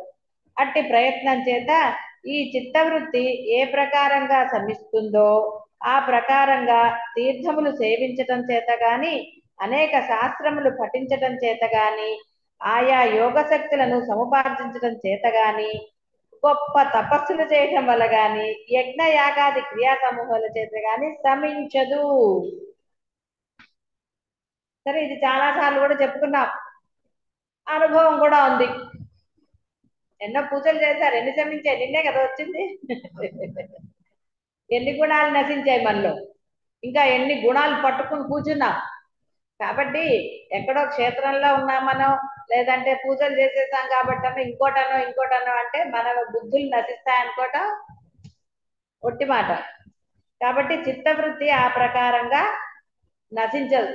నశిస్తే అందరు ఇప్పుడు ఈ పాటికి భూమి అంతా కూడా జ్ఞానులతో నిండిపోయి ఉండేది. అంత తొందరగా నా బుద్ధి సెకండ్లో లేస మాత్రమైన దాంతో బుద్ధి వక్రిస్తుంది.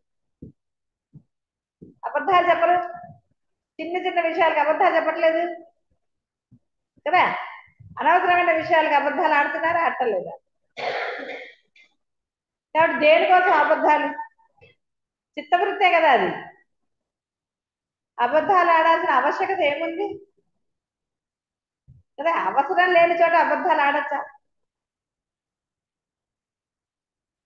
రాఘవ, ఏ ఏ విషయాల యొక్క సంస్మరణం చిత్తవృత్తిలో బలత్కారంగా సంభవిస్తోందో ఆయా విషయములను అధిష్టాన బ్రహ్మ సంవిత్తునందు లయం చేయాలి. అనగా ఈ రూప నామ గుణాలు గల ఈ జీవుడు పరబ్రహ్మమే, సర్వదా స్వస్వరూపంగా కలిగి ఉన్నాడు అను అంతరంలోని నిశ్చయమే ఆ దృశ్య విషయంను అధిష్టాన బ్రహ్మ సంవిత్తునందు లయం చేయటం అవుతుంది.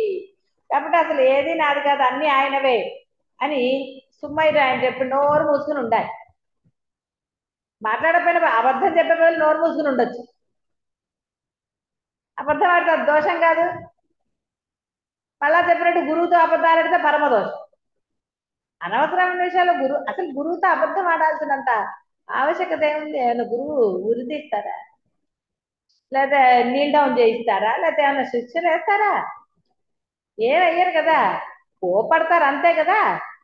దానికి అబద్ధం ఆడాల్సిన ఆవశ్యకత ఉన్నదా? చాలా జాగరూకతతో ఉండాలి. మనం మాట్లాడుతున్నప్పుడు, గురువుతో మాట్లాడుతున్నామంటే స్వచ్ఛంగా స్పష్టంగా మాట్లాడాలి. నీ అనుకున్న అభిప్రాయం స్పష్టంగా చెప్పు, తప్పో రైట్ తర్వాత సంగతి, అది గురువు చూసుకుంటారు. కాబట్టి ఆ అలర్ట్నెస్ ఎప్పుడూ ఉండాలి. అప్పుడు కదా మీరు నిష్కల్మషులు అవుతారు. ఎప్పుడు నిష్కల్మషం అవుతుంది అప్పుడే కదా. మాటల్లో తేడా వచ్చింది అనుకోండి, స్పష్టత లేదనుకోండి, చెప్పాలనుకుని చెప్పలేకపోతే ఆ బాధ లోపల ఉంటుంది కదా మళ్ళీ. మరి ఆ బాధ లోపల ఉంటే అది మరి దోషమే కదా. అంటే ఆ బాధ అనేది దోషం కదా. అప్పుడు ఏం చేయాలి? ఎలా అయితే నేను స్పష్టంగా చెప్తాను రాసుకుని, ఓకే రాసుకోండి, కానీ స్పష్టత ఉండాలి. బాధపడే బదులు ఏదో ఒకటి అభ్యాసం చేయడం వల్ల నష్టం లేదు కదా. చక్కగా ఒకటి అభ్యాసం చేయొచ్చు అంతే తప్ప అనవసరమైన విషయాలు కల్పించుకోవటం కానీ చెప్పండి. మాట అనేది ఆచరణ మొదట మాటతోటే ప్రారంభం అవుతుంది, తర్వాత చేతలు. అవునా కదా. మాట లేని చేత ఎక్కడి నుంచి వస్తుంది? కాబట్టి మాట మృదువుగా ఉండాలి, అధికారయుతంగా ఉండకూడదు. ఆ మాట సరిగ్గా ఉంటే వ్యవహారం కూడా సరిగ్గానే జరుగుతుంది. కాబట్టి ఆ ఆచరణ అనేది కూడా అంతే చేసి తీరాలి. అప్పుడే సాధన సక్రమంగా ఉంది. సాధన సక్రమంగా చేస్తూ చేయాలి. అలానే సాధన మానేసి కూర్చుంటా అంటే కేవలం ఆచరణ వల్ల వస్తుందా? అప్పుడు ఆయన ఏమన్నాడు? సుమారు నోరు మూసు కూర్చో అన్నాడు. యథాప్రాప్తులను నువ్వు అనుభవిస్తున్నావా? ఒకటే ప్రశ్న, యథాప్రాప్తులు అనుభవించావా? అనుసాధన చేయగలవు. నీ మనసులో ఏదీ లేదు, అబద్ధం ఆడలేదు, చక్కగా ఉన్నావు, నిష్కల్మషంగా స్పష్టంగా మాట్లాడుతున్నావు, నిర్భయంగా ఉన్నావు.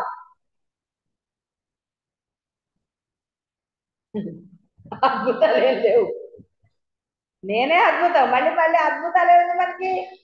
కాబట్టి ఇవన్నీ ఏం లేవనుకోండి, అప్పుడు సాధన చేయక్కర్ల. యథాప్రాప్తంలో నేను చాలాసార్లు చెప్పాను. నువ్వు యథాప్రాప్తంగా ఉన్నావా? లేదు అంటే జీవలక్షణమే. చేయాల్సిందే, సాధన చేయాల్సిందే, ఆచరణ పెట్టాల్సిందే. ఏదో ఒకటే చేస్తానండి, మీ ఇష్టం. అప్పుడు ఆయన కూడా ఎన్నో జన్మలు ఇస్తూనే ఒకదాని తర్వాత ఒకటి ఇస్తాడు బాబు. ఒకసారి అన్ని ఇవ్వడు ఆయన. ఆయన కూడా ఏదో ఒక జన్మ ఇస్తూ ఉంటాడు. పొద్దునే చదివారు కదా ఎక్కడ, ఎన్ని రకాల జన్మలు అవసరమా?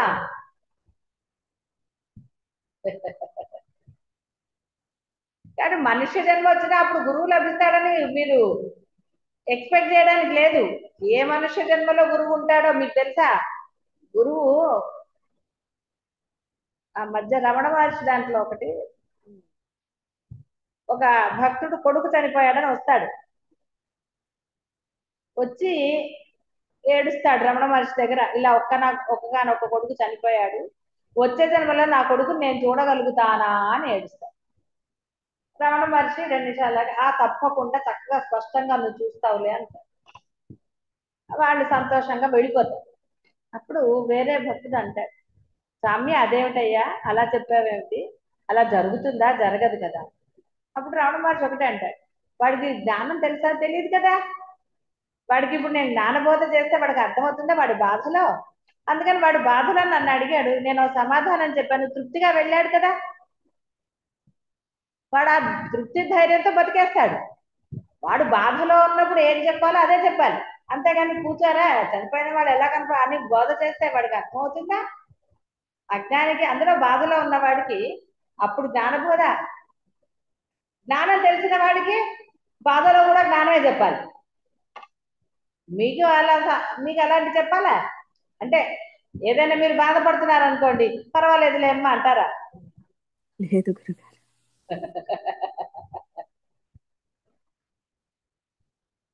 అసలు బాధ ఉన్నది ఎవరికి? అసలు బాధ అనేది ఉందా అని అంటే సరదాగా చెప్పండి, బుద్ధి లేకపోతే సరే ఏమిటది? ఇంత వేసి బాధపడాలి అర్థం ఉందా అనొచ్చు. అప్పుడు అలా అనరు గురువు అనుకోండి, అలా అంటారు. అలా అనరు. ఏదో సరదాగా చెప్పాలి కదా అని. జ్ఞానంలో ఉన్న వాళ్ళకి అలా చెప్పరు, అతను అజ్ఞాని. పైగా అది ఒక భయంకరమైన బాధ. అజ్ఞానంలో ఉన్నప్పుడు మీకు కూడా అవి ఉన్నాయి కదండి, అలాంటి బాధలు, అవునమ్మా. యోగపు బాధలు. ఉన్నాయి. కాబట్టి అప్పుడు అలా ఉంటా, అదే చెప్పాడు. కానీ పెరియవారు కూడా నిన్ను ప్రతి జన్మలో నేను గురువు నీ వెంటే ఉంటాడనే ధైర్యం ఇచ్చాడంటే అంటే అర్థం ఏంటి? నువ్వు ఏ జన్మకి ఆ జన్మలో గురువు గారు వచ్చేస్తారా? అలా కాదు అర్థం. మళ్ళీ నీకు ఎప్పటికీ అది గురువు యొక్క యోగ్యత నీకు లభిస్తుందో, గురువు అంత తేలిక ఏమిటండి? మీకు లభించాడు కాబట్టి మీకు తేలిక అనిపించవచ్చు కాక అంత తేలిక కాదండి. గురువు లభిస్తే అంత తేలిక తేలిక కాదు. కాబట్టి అక్కడ మళ్ళీ నీకు అర్హత రావాలి. ఏ మనుష్య జన్మలో వస్తుందో ఎలా చెప్పగలుగుతారు? ఆ మనుష్య జన్మలో వస్తాడు గురువు. గురువుకి తెలుస్తుంది శిష్యుడు ఎన్ని జన్మలు ఎత్తాడు. శిష్యుడికి తెలుస్తుందా? తెలియదు. కాబట్టి వాడికి ఏం తెలుసు? అసలు ఆ పూర్వజన్మలో ఈ గురువు ఉన్నాడు నాకని వీడికి తెలుస్తుందా? జ్ఞానం వచ్చాక గురు పరంపర ఎప్పుడు కూడా గురువు అంటి పెట్టుకునే ఉంటాడు శిష్యుడు అని. ఎప్పుడు అంటే వాడికి అర్హత వచ్చినప్పుడు అంటి పెట్టుకుని ఉంటాడు. అర్హత లేనప్పుడు అంటి పెట్టుకుని ఉంటాడా? గురువుకి ఇంకేం పని లేదేంటి? అలా మనం పొరపాటు పడరాదు. కాబట్టి గురువు ఎప్పుడు నీతో సదా ఉంటాడు అంటే నీలో కల్మషం లేకపోతే సదా నీలోనే ఉంటాడు. నీకు అప్పుడు హాయిగా జన్మరాహిత్యమే దొరుకుతుంది కదా. అంతేగాని వచ్చే జన్మలో కూడా గురువు గారు కనపడతారులేండి అన్నారు కదా, ఉంటానన్నారు కదా, జన్మ జన్మలకి నిన్ను వీడని బంధ అలా ఉండదు. అలా ఏమన్నారు గురువు గారు? అలాంటి ప్రామిస్లు ఎప్పుడన్నా ఏ గురువు అన్నా చేశారండి ఎక్కడన్నా? ఏ గురువు అలా చేయరు. గురువు మాటలోని మర్మం అర్థమైపోతే అప్పుడు కదా. అది అర్థం అవ్వాలంటే ఇక్కడ వివేకం ఉండాలిగా కొంచెం. సాధనా బలం ఉంటే కనుక ఉపాసనా బలంలా సాధనా బలం ఉంటే సూక్ష్మం అర్థం అవుతుంది. అసలు అయినా గురువు గారు మీరు వచ్చే జన్మలో కూడా నాతో ఉంటానని ప్రామిస్ చేయండి అని అంటారు ఎందుకు అసలు? ఆ గూరిక ఎంత చక్కగా అడిగాడు, నాకు జన్మరాహిత్యం ప్రసాదించమని. ఆ చిన్నపిల్లాడు ఎలా అడిగాడు? ఇప్పుడు మీరు అలా అడగకపోయినా ప్రయత్నం అయితే చేయొచ్చు కదా. ఏముందంటే అబద్ధం ఆడకుండా ఉండలేరా? ఉండగలం కన్వర్షన్ లేకుండా ఉండలేరా? ఉండొచ్చు ఉండగలమమ్మా. ఉండొచ్చు. అంతే కదా. అదేదో సినిమాలో లాగా నిజం చెప్తే తీసుకుపోయి ఎక్కడన్నా పెడతారా? అలా ఉండదు కదా. మరి ఎంత హాయ్ అండి. ఇంట్లో వాళ్ళపైన అబద్ధం ఆడాల్సిన అవసరం లేదు. మీరు బాగా గుర్తుపెట్టుకోండి. మీరు ఒట్టిగా అబద్ధాలు ఆడేస్తూ ఉంటారు కానీ ఇంట్లో వాళ్ళతో కూడా అబద్ధం ఆడాల్సిన ఆవశ్యకత ఉండదా? లేదు. ఏదో అలా అలవాటు అయిపోయిందండి. అలా అలవాటు అయిపోతే మరి జన్మరాహిత్యం ఎలా పొందుతారు?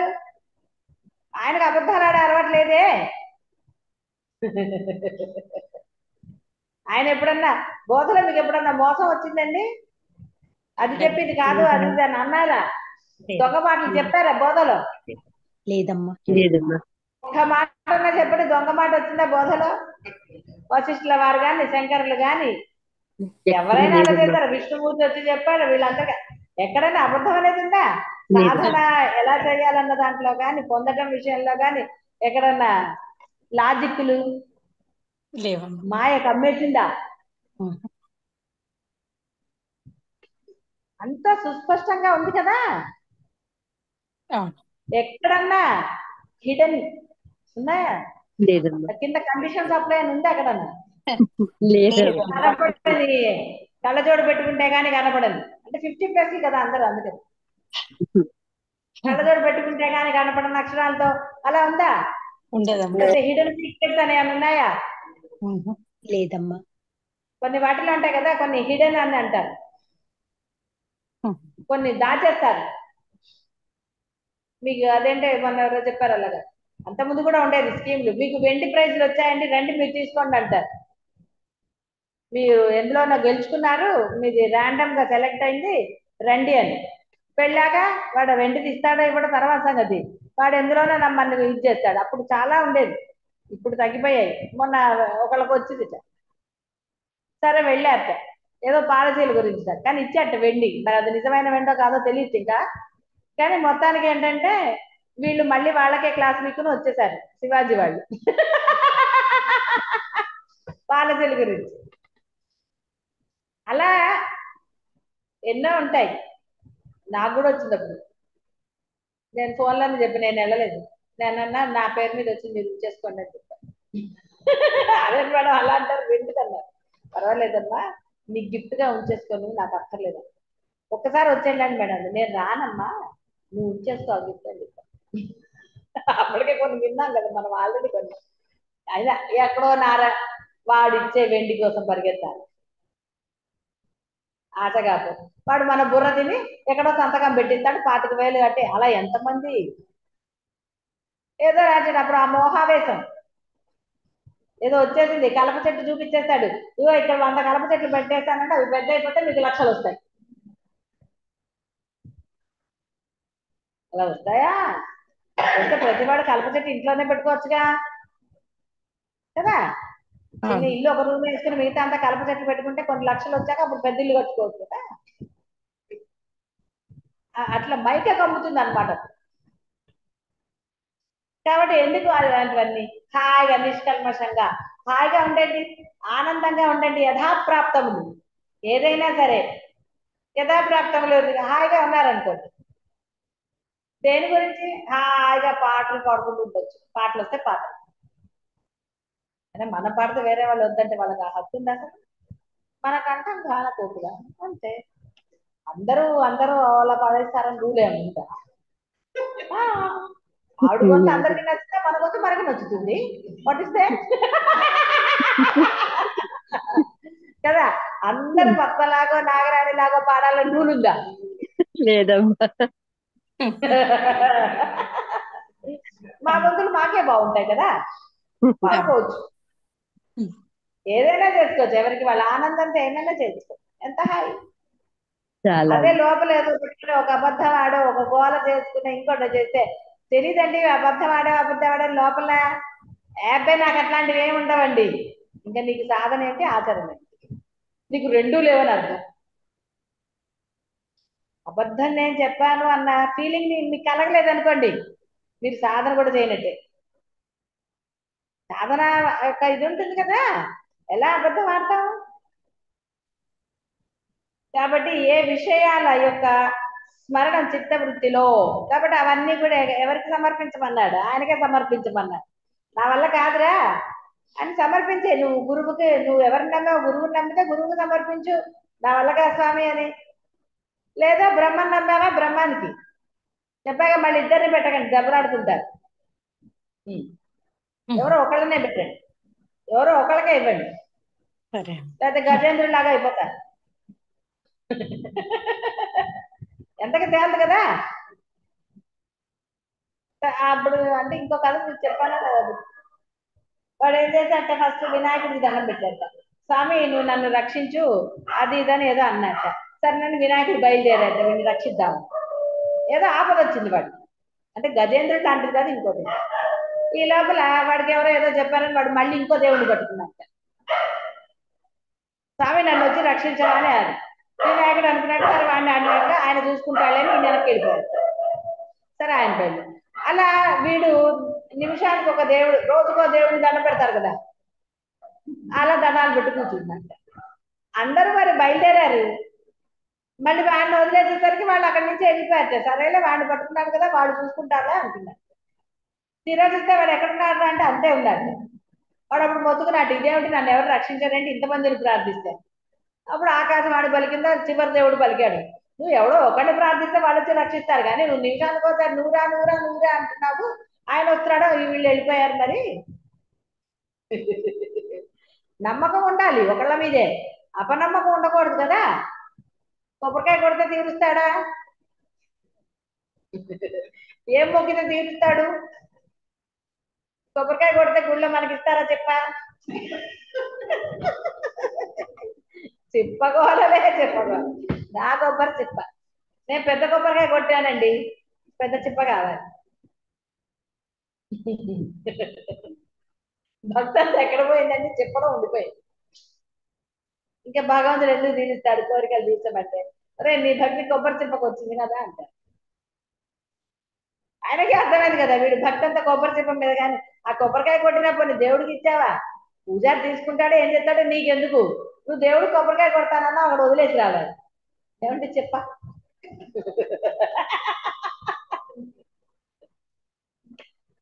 అది కాబట్టి అలా ఎందుకు? ఎవరో ఒకళ్ళని నమ్ముకోండి. అందుకని బ్రహ్మము గురువు రెండుని పట్టుకున్నారనుకోండి, కష్టం కదా. రెండు పడవల మీద ప్రయాణం చేయగలరా? ఇద్దరు ఒకటన్నప్పుడు ఒక పేరు తలుచుకోవాలి కదా, రెండు తలుచుకోకూడదు మళ్ళీ. ఎందుకంటే నువ్వు రెండు తలుచుకుంటే రెండుగా వస్తారు కదా. రెండుగా వస్తే చాలా కష్టం కదా, ఇద్దరు వెళ్ళిపోతారు మళ్ళీ. ఇద్దరు ఒక్కటేనమ్మా. వెళ్ళిపోతారు కదా. ఒకసారి బ్రహ్మ అంటాడు, ఒకసారి గురువు అంటాడు. గురువు రావాలా, బ్రహ్మం రావాలా? గురువే రావాలన్నప్పుడు ఒక గురువుని అంటే సరిపోతుంది. గురు పరబ్రహ్మం అంటే గొడవ గొడవ వదిలిపోతుంది. గురువు గారికి నమస్కారం, పరబ్రహ్మకి నమస్కారం,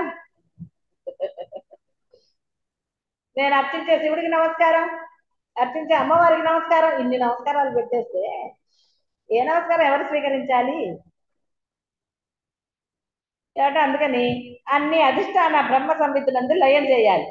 అప్పుడు క్రమంగా ఆయా విషయ సంస్కారాలు నశించి ప్రాపంచిక సంబంధమైన విషయముల గురించిన స్మృతి కలుగుతుంది. అట్టి ప్రయత్న రూపమైన ఉపాయముచే భోగహేతువులకు విషయముల యొక్క విజయము సముపార్జన. కాబట్టి ఒక్కటిని పట్టుకుంటే ధరించడం తేలిక. ఒక్క నామం పెట్టుకున్న రామ రామ అంటే అలవాటే ఉంటుంది. ఒకరోజు రామ ఏమండి, రాముల వారికి సోమవారం, శివుడికి సోమవారం, సోమవారం నాడు శివ అంటానండి, ఇంకో రోజు ఇది అంటానండి, ఆ రోజు ఇది అంటానండి అని అంటే ఎప్పటికి తేలేను. తేలుతుందా? నువ్వు నమ్మినా ఏ దేవుడు ఉన్నాడో ఆయన ఒక్కడిని పట్టుకోవమ్మా, అన్ని రోజులు ఆయనే ఉంటాడు, ఆయనే రక్షిస్తాడు. ఏమండి కాదు, బుధవారం వినాయకుడే నన్ను రక్షించాలి, మంగళవారం ఆపదొస్తే అప్పుడు మరి మంగళవారం నాడు ఆంజనేయ స్వామి ఎందుకు వస్తాడు? నువ్వు నాకు వినాయకుడి నమ్మకం అన్నావు, బుధవారం రాజే పూజ చేస్తావు, బుధవారం రోజే అన్ని తలుచుకుంటావు. ఏ రోజు ఎవరిని తలుచుకోలేదు. ఆయన ఎందుకు వస్తాడు పనిలేక? ఆయనకి బోల్డు పనులు కదా ఆంజనేయ స్వామికి. ఆయన ఎందుకు వస్తాడు? రాడు కదా. అందుకని చాలా జాగ్రత్తగా ఉండాలి. అంతమంది దేవుళ్ళ దగ్గర ఉన్నప్పుడు మనం నామస్మరణ చేసినప్పుడు చాలా జాగ్రత్తగా ఉండాలి. అందుకని అన్న రూపం లేకుండా చేయండి. అనవసరంగా రూపంతో చేస్తే కష్టం కదా. రాముల వారు ధనస్సు పట్టుకునే రావాలి అంటే పాపం ఎత్తుకోవద్దు, ధనస్సు ఎక్కడుందో. ఎందుకంటే మీ ముందర కోరుకున్నవాడు రామ ధనస్సు లేకుండా రా అన్నాడేమో. అక్కడ రక్షించేటప్పుడు మీరు ప్రార్థన చేసి ధనస్సుతో రా అన్నాడు. వాళ్ళు ధనస్సు ఎత్తుకోవద్దు, అయినా టైం పడుతుంది మరి. అందుకని అసలు రూపం లేని నామం చెప్పుకున్నారనుకోండి, ఏ రూపంలో అయినా వచ్చి రక్షిస్తాడు. ఫలానా రూపం అని నువ్వు ధ్యానం చేస్తే అందుకే కదా అది వద్దండి. అందుకే కదా. లేదా ఎందుకు వద్దంటారండి? ఏమన్నా అంటారు? ఆవశ్యకత ఏముంది అనాలని? ఎవరిష్టం వాళ్ళది కదా. స్వతంత్ర భారతదేశంలో ఉన్నాం కదా. స్వతంత్ర భారతదేశం. ఒకరిని ఇచ్చేసే హక్కు ఎక్కడుంది? ఓ ప్రియ సభికులారా, అభ్యాసం చే సర్వము సుసాధ్యమే. ప్రియ పరమాత్మయే ఇన్నిన్ని రూపాలుగా అగుచున్నారు. నా బుద్ధికి కనిపించేదంతా వాస్తవానికి పరమాత్మ యొక్క ప్రదర్శనమే అను నిజాభ్యాసం అనే యత్నం చేత చిత్తవృత్తి ప్రాపంచిక విషయాలనే దుర్వ్యసనం నుండి ఎన్ని పెంచుతున్నారో కదా. మరి పోనీ కదా వింటున్నామని ఇన్ని తిట్లా.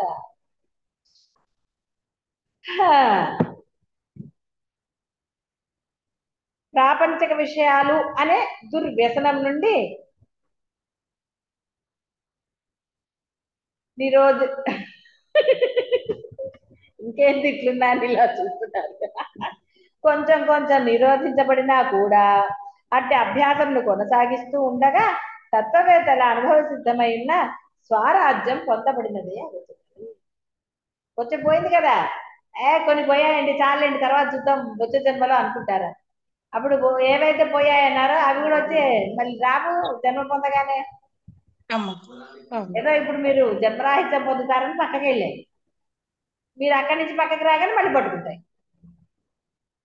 అర్థమైంది కదా? అర్థం కాలేదా? అర్థం కాలేదా? ఇప్పుడు మీరు సాధన చేశారు కదా, కొన్ని గుణాలు పోయాయి అన్నారు కదా, పక్కకి వెళ్ళాయి కదా అది. ఇప్పుడు మీరు ఈ రోడ్లో ప్రయాణం చేస్తున్నారు, ఇది జన్మరాహిత్యానికి. ఇక్కడ వరకు వచ్చి ఆ వద్దులేని డైరెక్షన్ మార్చి అక్కడికి వెళ్ళారు. ఇవి ఇక్కడ నుంచి వచ్చి ఇక్కడ యాడ్ అవుతాయి.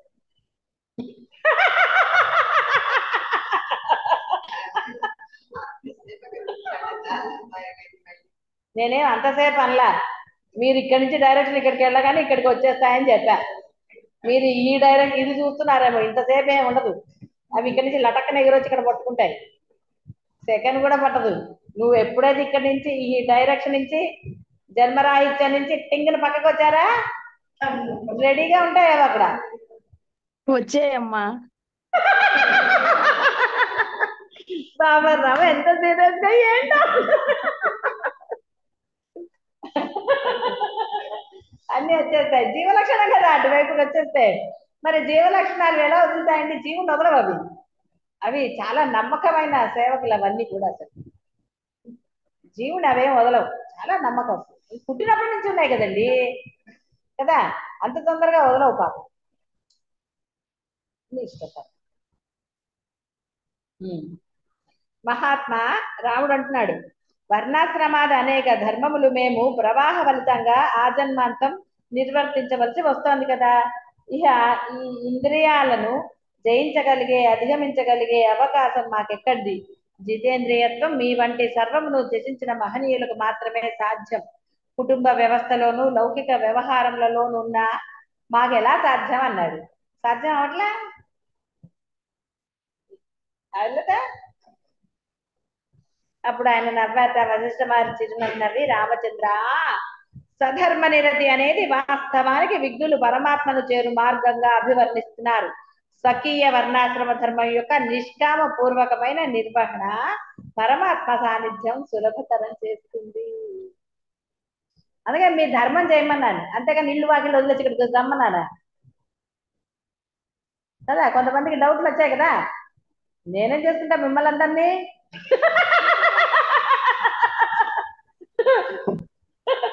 గురుగారు ఇంటికి గురుగారు ఎక్కడెక్కడ ఉంటే మీ అందరిని నేను ఎక్కడ పంపించాలి. అందుకని అద్వైతం ఎప్పుడు అలా అనదు, స్వధర్మమే చెయ్యి అంటుంది. మిమ్మల్ని ధర్మం చేయమన్నానా, ధర్మం మానేసరండి అన్నానా, అంతే. అంతేగాని దేనికైనా సరే అంటే అది అక్కడ ఎలాంటి కార్యక్రమం అయినా సరే మీ ధర్మం మీరు చేయవలసిందే. ధర్మం మానేసి ఏదో చేస్తాను అనకూడదు, స్వధర్మం చేయవలసిందే. స్వకీయ వర్ణాశ్రమ ధర్మం యొక్క నిష్కామపూర్వకమైన నిర్వహణ, నిష్కామపూర్వకమైన, అంతేగాని అదేదో ఉంటుంది కదా. ఫస్ట్ వీక్ లో అంటే మామూలుగా భార్యాభర్తలు రీల్స్ అలా వస్తాయి కదా, శాలరీ ఇస్తాడు కాబట్టి ఫస్ట్ వీక్ లో రాజులాగా చూస్తుంది. సరే ఇక తర్వాత ఎలా చూస్తే అర్థమైందిగా, ఒకటి చెప్తే మళ్ళీ ఎందుకు లేని చెప్పడం కదా, మళ్ళీ నెలాఖరులో మంచిగా చూస్తుంది, జీతం తెచ్చేవాళ్ళు కదా, అలా అంటారు. అలా ఉన్నవాళ్ళు అది స్వధర్మం అవుతుందా? ఎవరిది స్వధర్మం కాదు, అతనిది కాదు ఆవిడది కాదు. కాబట్టి నీ ధర్మం నువ్వు చెయ్యి, ఇస్తే చేస్తా ఇవ్వకపోతే చేస్తా ఇలాంటివన్నీ లేవు అందులో. ధర్మం ఏది తెచ్చారో దాంతోటే చేయండి అంతే. ములక్కాడలు తెచ్చారు, పప్పులో కన్ను మూసినా తెచ్చినా ములక్కాడ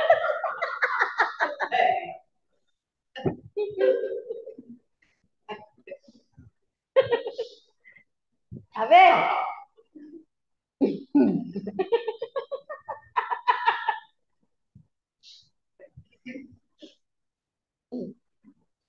దాన్ని ఏదో మార్చి మార్చి చేయాలి. ఒకసారి ములక్కాడ కూర చేస్తే మొత్తం అయిపోతాయిగా, రోజు పప్పులో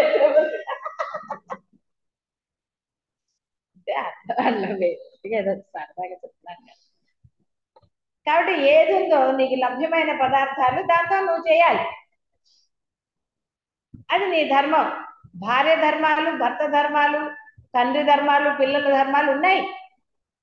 అందులో ఈ అద్వైతంలో మనం ఎప్పుడైతే సాధించాలి జన్మరాహిత్యం అన్నవాళ్ళు మటుకు ధర్మం పాటించి తీరాలి. అందులోనే ముఖ్యమైనది ఆచరణ అని చెప్పాం. ఆచరణ అంటే నీ ధర్మమే, ఆ ధర్మంలో దోషాలు ఉండకూడదు, అధర్మం ఉండకూడదు. నువ్వు చేసే పనిలో నీకు ఆ శ్రద్ధ ఉండి తీరాలి. ఏదో ఒకట్లే చేసి అక్కడ పడేస్తే అయిపోతుందండి అన్న భావన ధర్మం అవ్వదు. నువ్వు చేసే పని ఏంటి, నీకు శ్రద్ధాభక్తులు ఉండి తీరాలంటే ఆ ఇష్టం లేకుండా చేయటం కూడా అధర్మం. మనం ఒకరింట్లో ఉంటున్నాము అన్నప్పుడు అక్కడ మన వంతు మనం చేయవలసినది, మన ధర్మం మనం చేసి తీరాలి. అంతేగాని అక్కడ నాకు ఇష్టం లేదు, నేను చెయ్యలేను, నాకు అక్కర్లేదు అనే ఒక భావన మనసులో ఉన్నా సరే, బయటికి చేస్తూ మనసులో ఉన్నా కూడా అది అధర్మం. ధర్మం అనేది చాలా సూక్ష్మమైనది, ఆచరించడం అంత తేలిక అంటే తేలికే. ఎప్పుడు నీ మనసులో గనక వ్యతిరేక భావనలు, విపరీత భావనలు లేనప్పుడు నీ ధర్మం నువ్వు చేయవలసిందే. ఎప్పుడైతే ధర్మం చేస్తావో, ఎంత చక్కగా చెప్పాడు, పరమాత్మ సాన్నిధ్యం సులభతరం చేస్తుంది. మీరేమి డౌట్ పడక్కర్లా, నేను నా ధర్మమే చేశాను నా సాధనలో కూడా. ధర్మాన్ని ఎప్పుడు ఎగ్గొట్టలేదు నేను, ఏ రోజు ఎగ్గొట్టలేదు. అందరికి డౌట్ వచ్చేది, ఈవిడ గుళ్ళో వచ్చేలా కూర్చుని ఇన్ని చేసేస్తూ ఉంటుంది, అసలు వంట చేశారా? సరే పదండి అన్నం పెడతాను దాన్ని. ఎప్పుడు ధర్మాన్ని నేను ఇది చేయలేదు. కాబట్టి అది కలిగింది అని నేను ధైర్యంగా చెప్పగలుగుతాను, నిర్భయంగా చెప్పగలుగుతాను. ఎస్, నా ధర్మం నేను చేశాను. ధర్మం చేస్తూనే అమ్మవారికి గుళ్ళో సేవలు కూడా చేశాను. ధర్మాన్ని ఎగ్గొట్టి ఎక్కడికి వెళ్ళలేదు, ధర్మం చేస్తూనే చేశాను. అది చాలా సులభం కూడా. మీరు ఏమనుకుంటారంటే రెండు చేయడం చాలా కష్టం అంటారు. ఇష్టమైనప్పుడు ఎంత ఆనందం లభిస్తుంది సేవలో గాని ధర్మంలో గాని, పరమానందం లభించేది, అలసట అనేదే ఉండేది కాదు. అది హృదయంలోంచి వచ్చినప్పుడు పరమానందం, అది సాన్నిధ్యానికి తీసుకెళ్తుంది. ఎందుకంటే ఇంకా లోపల అమ్మ తప్ప ఎవరు లేరు కదా. కాబట్టి నిర్భయంగా ఉండగలిగాను. గుళ్ళో కూడా ఏదైనా జరిగితే నిర్భయంగా ఎదిరించగలిగాను అంటే నాలో ఏ దోషం లేదు కాబట్టి వాళ్ళని నిలదీయగలుగుతాను. నాలో దోషం పెట్టుకుంటే అవతల వాడిని అనగలనా నేను? ఒక్క మాట అనగలనా? కొబ్బరి చిప్పలు నేనే ఎత్తుకొస్తే వాళ్ళతో ఏం చెప్తాను? కాబట్టి నాలో దోషం లేదు కాబట్టి నేను నిర్భయంగా ఉండగలిగాను. ఎప్పుడైనా మీరైనా ఎవరైనా అంతే, దోషం లేనప్పుడు మీలో నిర్భయత్వం ఉంటుంది. దోషం ఉన్నప్పుడు మాట్లాడగలరా? మీరు అబద్ధం చెప్పారని తెలిసిన తర్వాత దాన్ని సమర్థిస్తారు తప్ప ఏం కాదండి ఇది నిజమని వాదించగలరా? చిన్న చిన్నవే నేను చెప్పేది. ఇప్పుడు అదేదో భయంకరమైన దోషాలు ఎలాగో బయటకే వస్తాయి.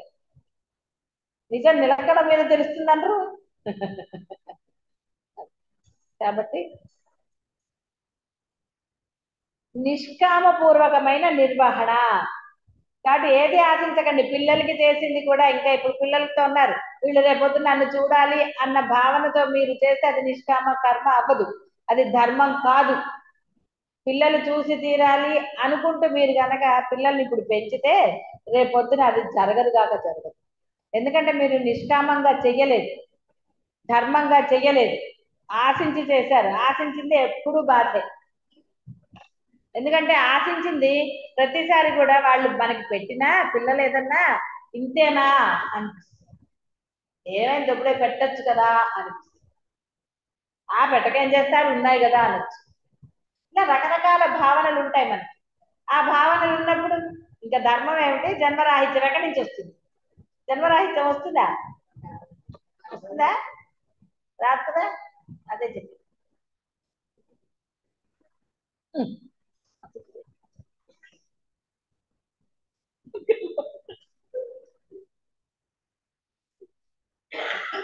అయ్యో రామ అనున్నది శాస్త్ర ప్రబోధయ అయినది. నిష్కామపూర్వకమైన సధర్మ నిరతి చేతను, విషయాల పట్ల తృష్ణారాహిత్యం చేతను ఈ ఇంద్రియాలను జయించి ఆత్మపదమున వెలుగుచు ఎందరో మహానుభావులు ఉన్నారు. మీ ధర్మం చేస్తే ఈ ఇంద్రియాలు ఏమంటాయండి? నోరు మూసుకుని ఉండవు. ధర్మం చెయ్యని వాడికి కదా ఇంద్రియాలు అచ్చేయి ఇచ్చేయి వాడిని తిట్టు వీడిని తిట్టు అంటుంది. పక్కింట్లో పువ్వు అయి మామిడికాయలు కోసుకో అంటూ ఎంత బాగున్నాయి, ఒక మామిడి పండు కోసుకుంటే బాగుండు అనిపిస్తుంది. ధర్మంగా ఉన్నప్పుడు అసలు ఆ ధ్యాస కూడా రాదు. ఓకే ఇచ్చారా, సరే, ఇవ్వలేదు అప్పుడు సరే.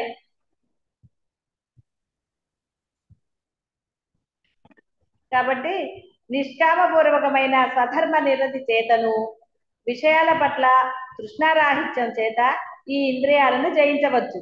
ఇలా చేసిన వాళ్ళు ఎంతమందో మహానుభావులు ఉన్నారంట.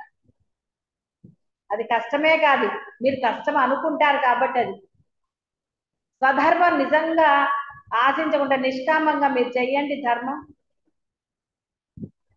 దానిపై ఎంత ఆనందం లభిస్తుందో అనుభవిస్తే ఆత్మానుభవం ఎలాంటిదో సధర్మం కూడా అలాంటిదే. మీరు ఎప్పుడు ఆశించకండి పిల్లల దగ్గర నుంచి. పిల్లలు కాదు, అసలు ఏ బంధం నుంచి ఏది ఆశించకండి. మీ ధర్మం మీరు చేయండి, ఏ బంధం నుంచి ఏది ఆశించద్దు. అసలు మీరు ఆశించటం మొదలు పెట్టారా అంతే. స్వధర్మ వ్యవహారాలు పరమాత్మను చేరే సోపానాలై ఉండగా చూసారా, నిరోధకాలు అని బద్ధకస్తులు మాత్రమే భావన చేస్తారు కదా. మన పని మనం చేయడానికి కుంటి వేషాలు వేసామనుకోండి,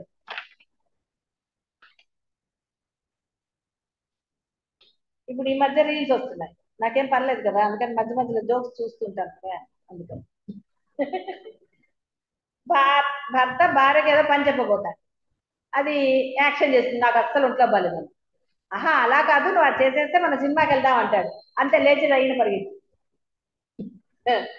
భార్యల మీద వేసినా భర్తలు కూడా ఉంటాయి కదా కొన్ని జోకులు, ఏదో ఇట్లా వేశారు కాబట్టి చెప్పండి. అంతేగాని భార్యలు నిజంగా అందరూ అలా ఉన్నారనే అలా ఏం లేరు. కాబట్టి అంటే మరి యాక్షన్ చేసిందిగా, మరి అది ధర్మం అవుతుందా? నిర్భయంగా చెప్పవచ్చు మీకు ఓపిక లేకపోతే. ఇష్టం లేదని చెప్పడానికి వీల్లేదు. చెయ్యటం నాకు ఇష్టం లేదు అనటం ధర్మం కాదు. ఇప్పుడు నాకు ఆ ఓపిక లేదు అని అనటం ధర్మమే. శారీరక రుగ్మత ఏదన్నా కలగవచ్చు, అప్పుడు నేను చెయ్యలేను అనవచ్చు, దానికేం దోషం కాదు. అది అప్పుడు అయినా సరే నేను చేయాలి, అలా ఉండలేను, అవన్నీ డైలాగ్. బాగాలేదు మాట్లాడకుండా పడుకుని రెస్ట్ తీసుకుంటే మర్నాడు అన్ని తగ్గి హాయిగా ఉత్సాహంగా పనిచేయచ్చు. ఎందుకు కదా, హాయిగా రెస్ట్ తీసుకోవచ్చు, నష్టమేమీ లేదు. ఒంట్లో బాగాలేదు పడుకోండి పోయి, ఏమీ నష్టం లేదు. ఇంకా తప్పదురా భగవంతుడా అన్నప్పుడు కదా మీరు కష్టపడాలి. ఆప్షన్ లేదు అన్నప్పుడు కష్టపడాలి. ఆప్షన్ ఉన్నప్పుడు ఎందుకండి కష్టపడకూడదు.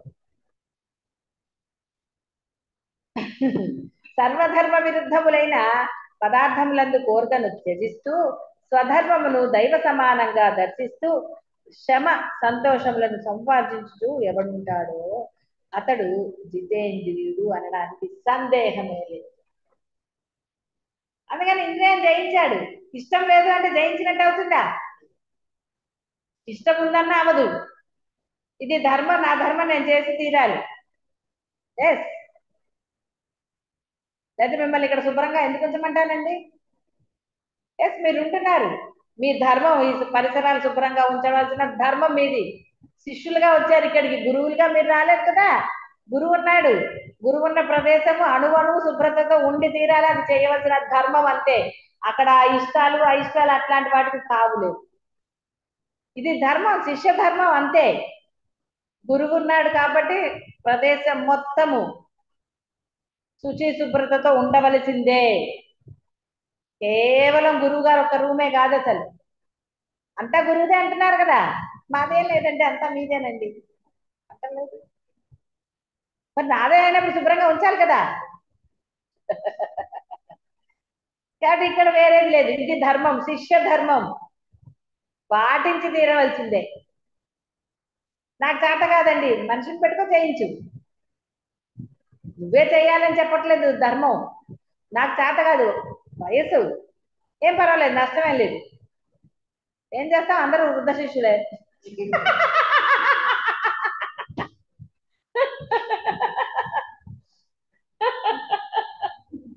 కదా.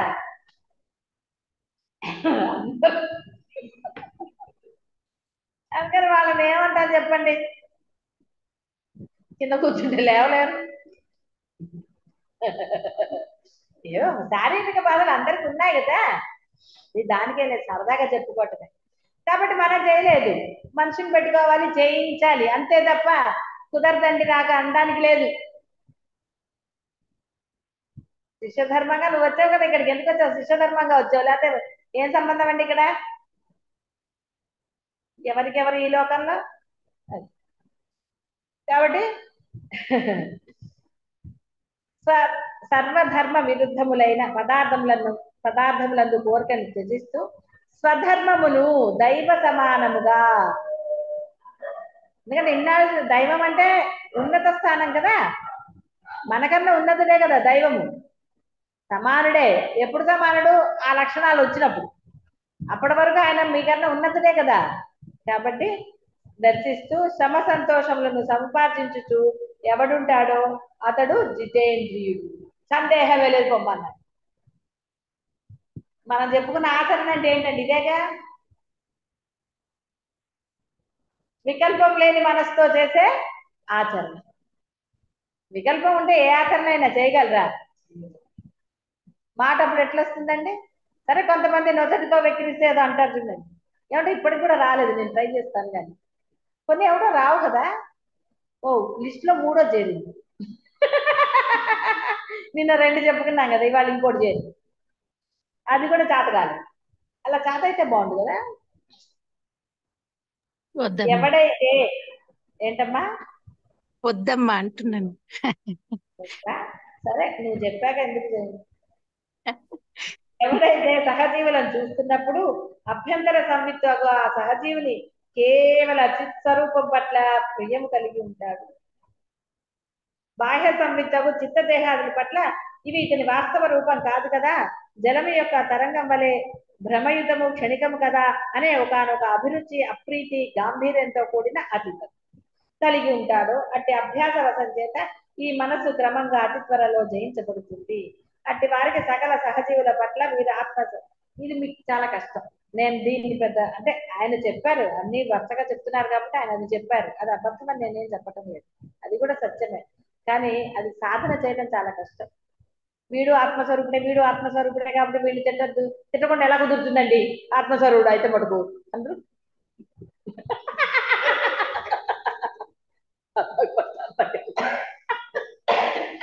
అందుకే ఫాస్ట్ గా చెప్పా కదా.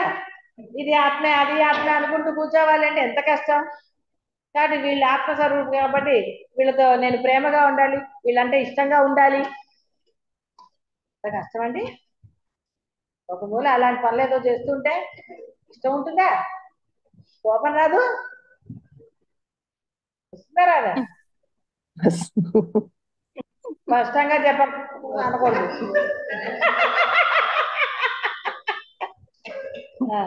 దగ్గు రాకూడదు, స్పష్టత రాదు. దొంగ యాక్షన్ ఉంటుంది చూసారా, ఏదైనా చెప్పాలనుకున్నప్పుడు మనకు రాలేదు అనుకోండి, అప్పుడు మిమ్మల్ని అంతలో మామూలుగా చెప్తున్నా. నేను యాక్షన్కి అలా తగ్గుతాను అనమాట. ఏదైనా అడిగారు ఏ దగ్గుతామని చెప్పంటారు, అంటే ఏ దగ్గు వస్తుంది కదా. కాబట్టి ఇప్పుడు వీడు బ్రహ్మ వీడు బ్రహ్మ, వీడితో నేను మంచిగా ఉండాలి, వీడితో ప్రేమగా ఉండాలి, ఇన్ని అనుకుంటే అవుతుందా? రోజు లేచింది మొదలు. కాబట్టి ఆచరణ సాధన అనేది సులభంగా ఉందా లేదా ఈ కలికాలంలో? అది అందుకని ఇక్కడ బాహ్య సంవిత్తు, అభ్యంతర సంవిత్తు ఇన్ని ఎక్కడండి. మనసులో కూడా వాడిని తిట్టుకోకూడదంటే ఎట కుదురుతుంది? మొదట్లో సాధన చేశాక ఎట్లాగో తిట్టుకోదు, మొదట్లో తిట్టుకోవద్దంటే అబ్బాయి ఇవిడ ఎలా చెప్తారు కానీ తిట్టుకోండి ఎలా కుదురుతుందండి. అదే కదా, చూసారా బయటకు వస్తాయి.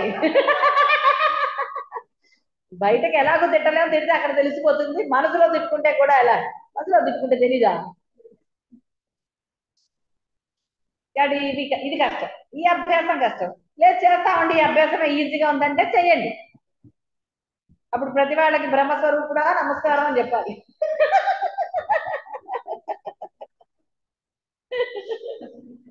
మరి అంతే కదా, వాళ్ళు చెప్పింది అదే కదా. అప్రీతి గాంభీర్యంతో కూడిన అతీతత్వం బ్రహ్మస్వరూపులుగా భావించాలి కదా. మీ ఇష్టం ఎలా అయినా సరే, నాకే పర్వాలేదు. కాబట్టి అప్పుడు సకల సహజీవుల పట్ల వీరు ఆత్మస్వరూపులే అనే దృష్టి పెంపొందుచు క్రమక్రమంగా మమాత్మ స్వరూపులే మమ స్వరూపులే అనే బుద్ధి నిశ్చలమవుతుంది. మరి మీ ఇష్టం, చేసుకుంటా అంటే చేసుకోండి. అప్పుడు దోమను కూడా పట్టుకుని ఆత్మస్వరూపం అనాలి. దోమను చంపకూడదు, బ్యాట్లు పెట్టి చేతులు పెట్టి టాప్ టాప్ అని. విన్నారా? అవును, మరి దోమ కూడా బ్రహ్మస్వరూపమే కదా. మరి దోమను చంపకూడదు, చీమను కూడా చంపకూడదు, చాక్ పీస్ గీయకూడదు. నిజం చెప్పాను. మరి చాక్ పీస్ గీస్తే దాన్ని చంపినట్టు కదా. మరి బ్రహ్మ చంపుతాడా? అప్పుడు మీరు సమదృష్టి ఎలా ఏర్పడుతుంది? పాపం మీ ఇష్టం, చేస్తే ఇలా చేయండి. చేస్తానంటే మళ్ళీ ఒకసారి చెప్తా. మీరు అది సాధన చేస్తా అంటే చెప్తా, లేదని చెప్తాను నేను, పనిలేక చెప్తాను. అది మీరు అట్లా అందరికీ నమస్కారాలు చేస్తా బ్రహ్మస్వరూపాన్ని, దోమ కూడా నమస్కారం చేయాలి, అది ఎగిరిపోకుండా.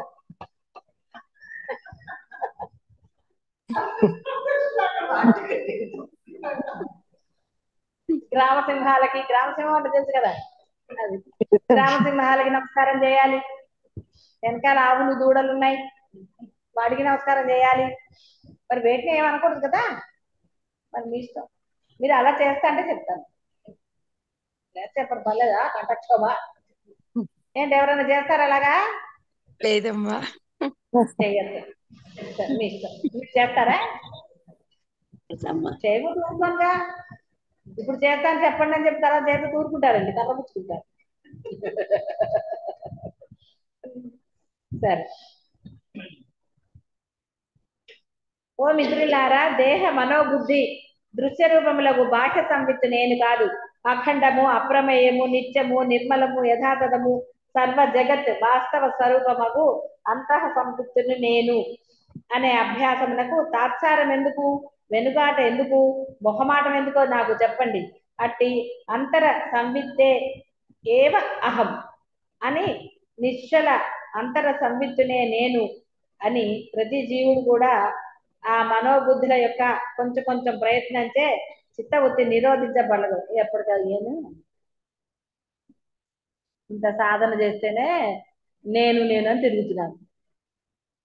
ఇంకా మనసులో నెమ్మదిగా నేను అదే, నేను బ్రహ్మమే, నేను ఎప్పుడు బ్రహ్మమే, వీడు బ్రహ్మమే ఏమంట అంటే నాకు అర్థం కాకపోతే వీడు బ్రహ్మమే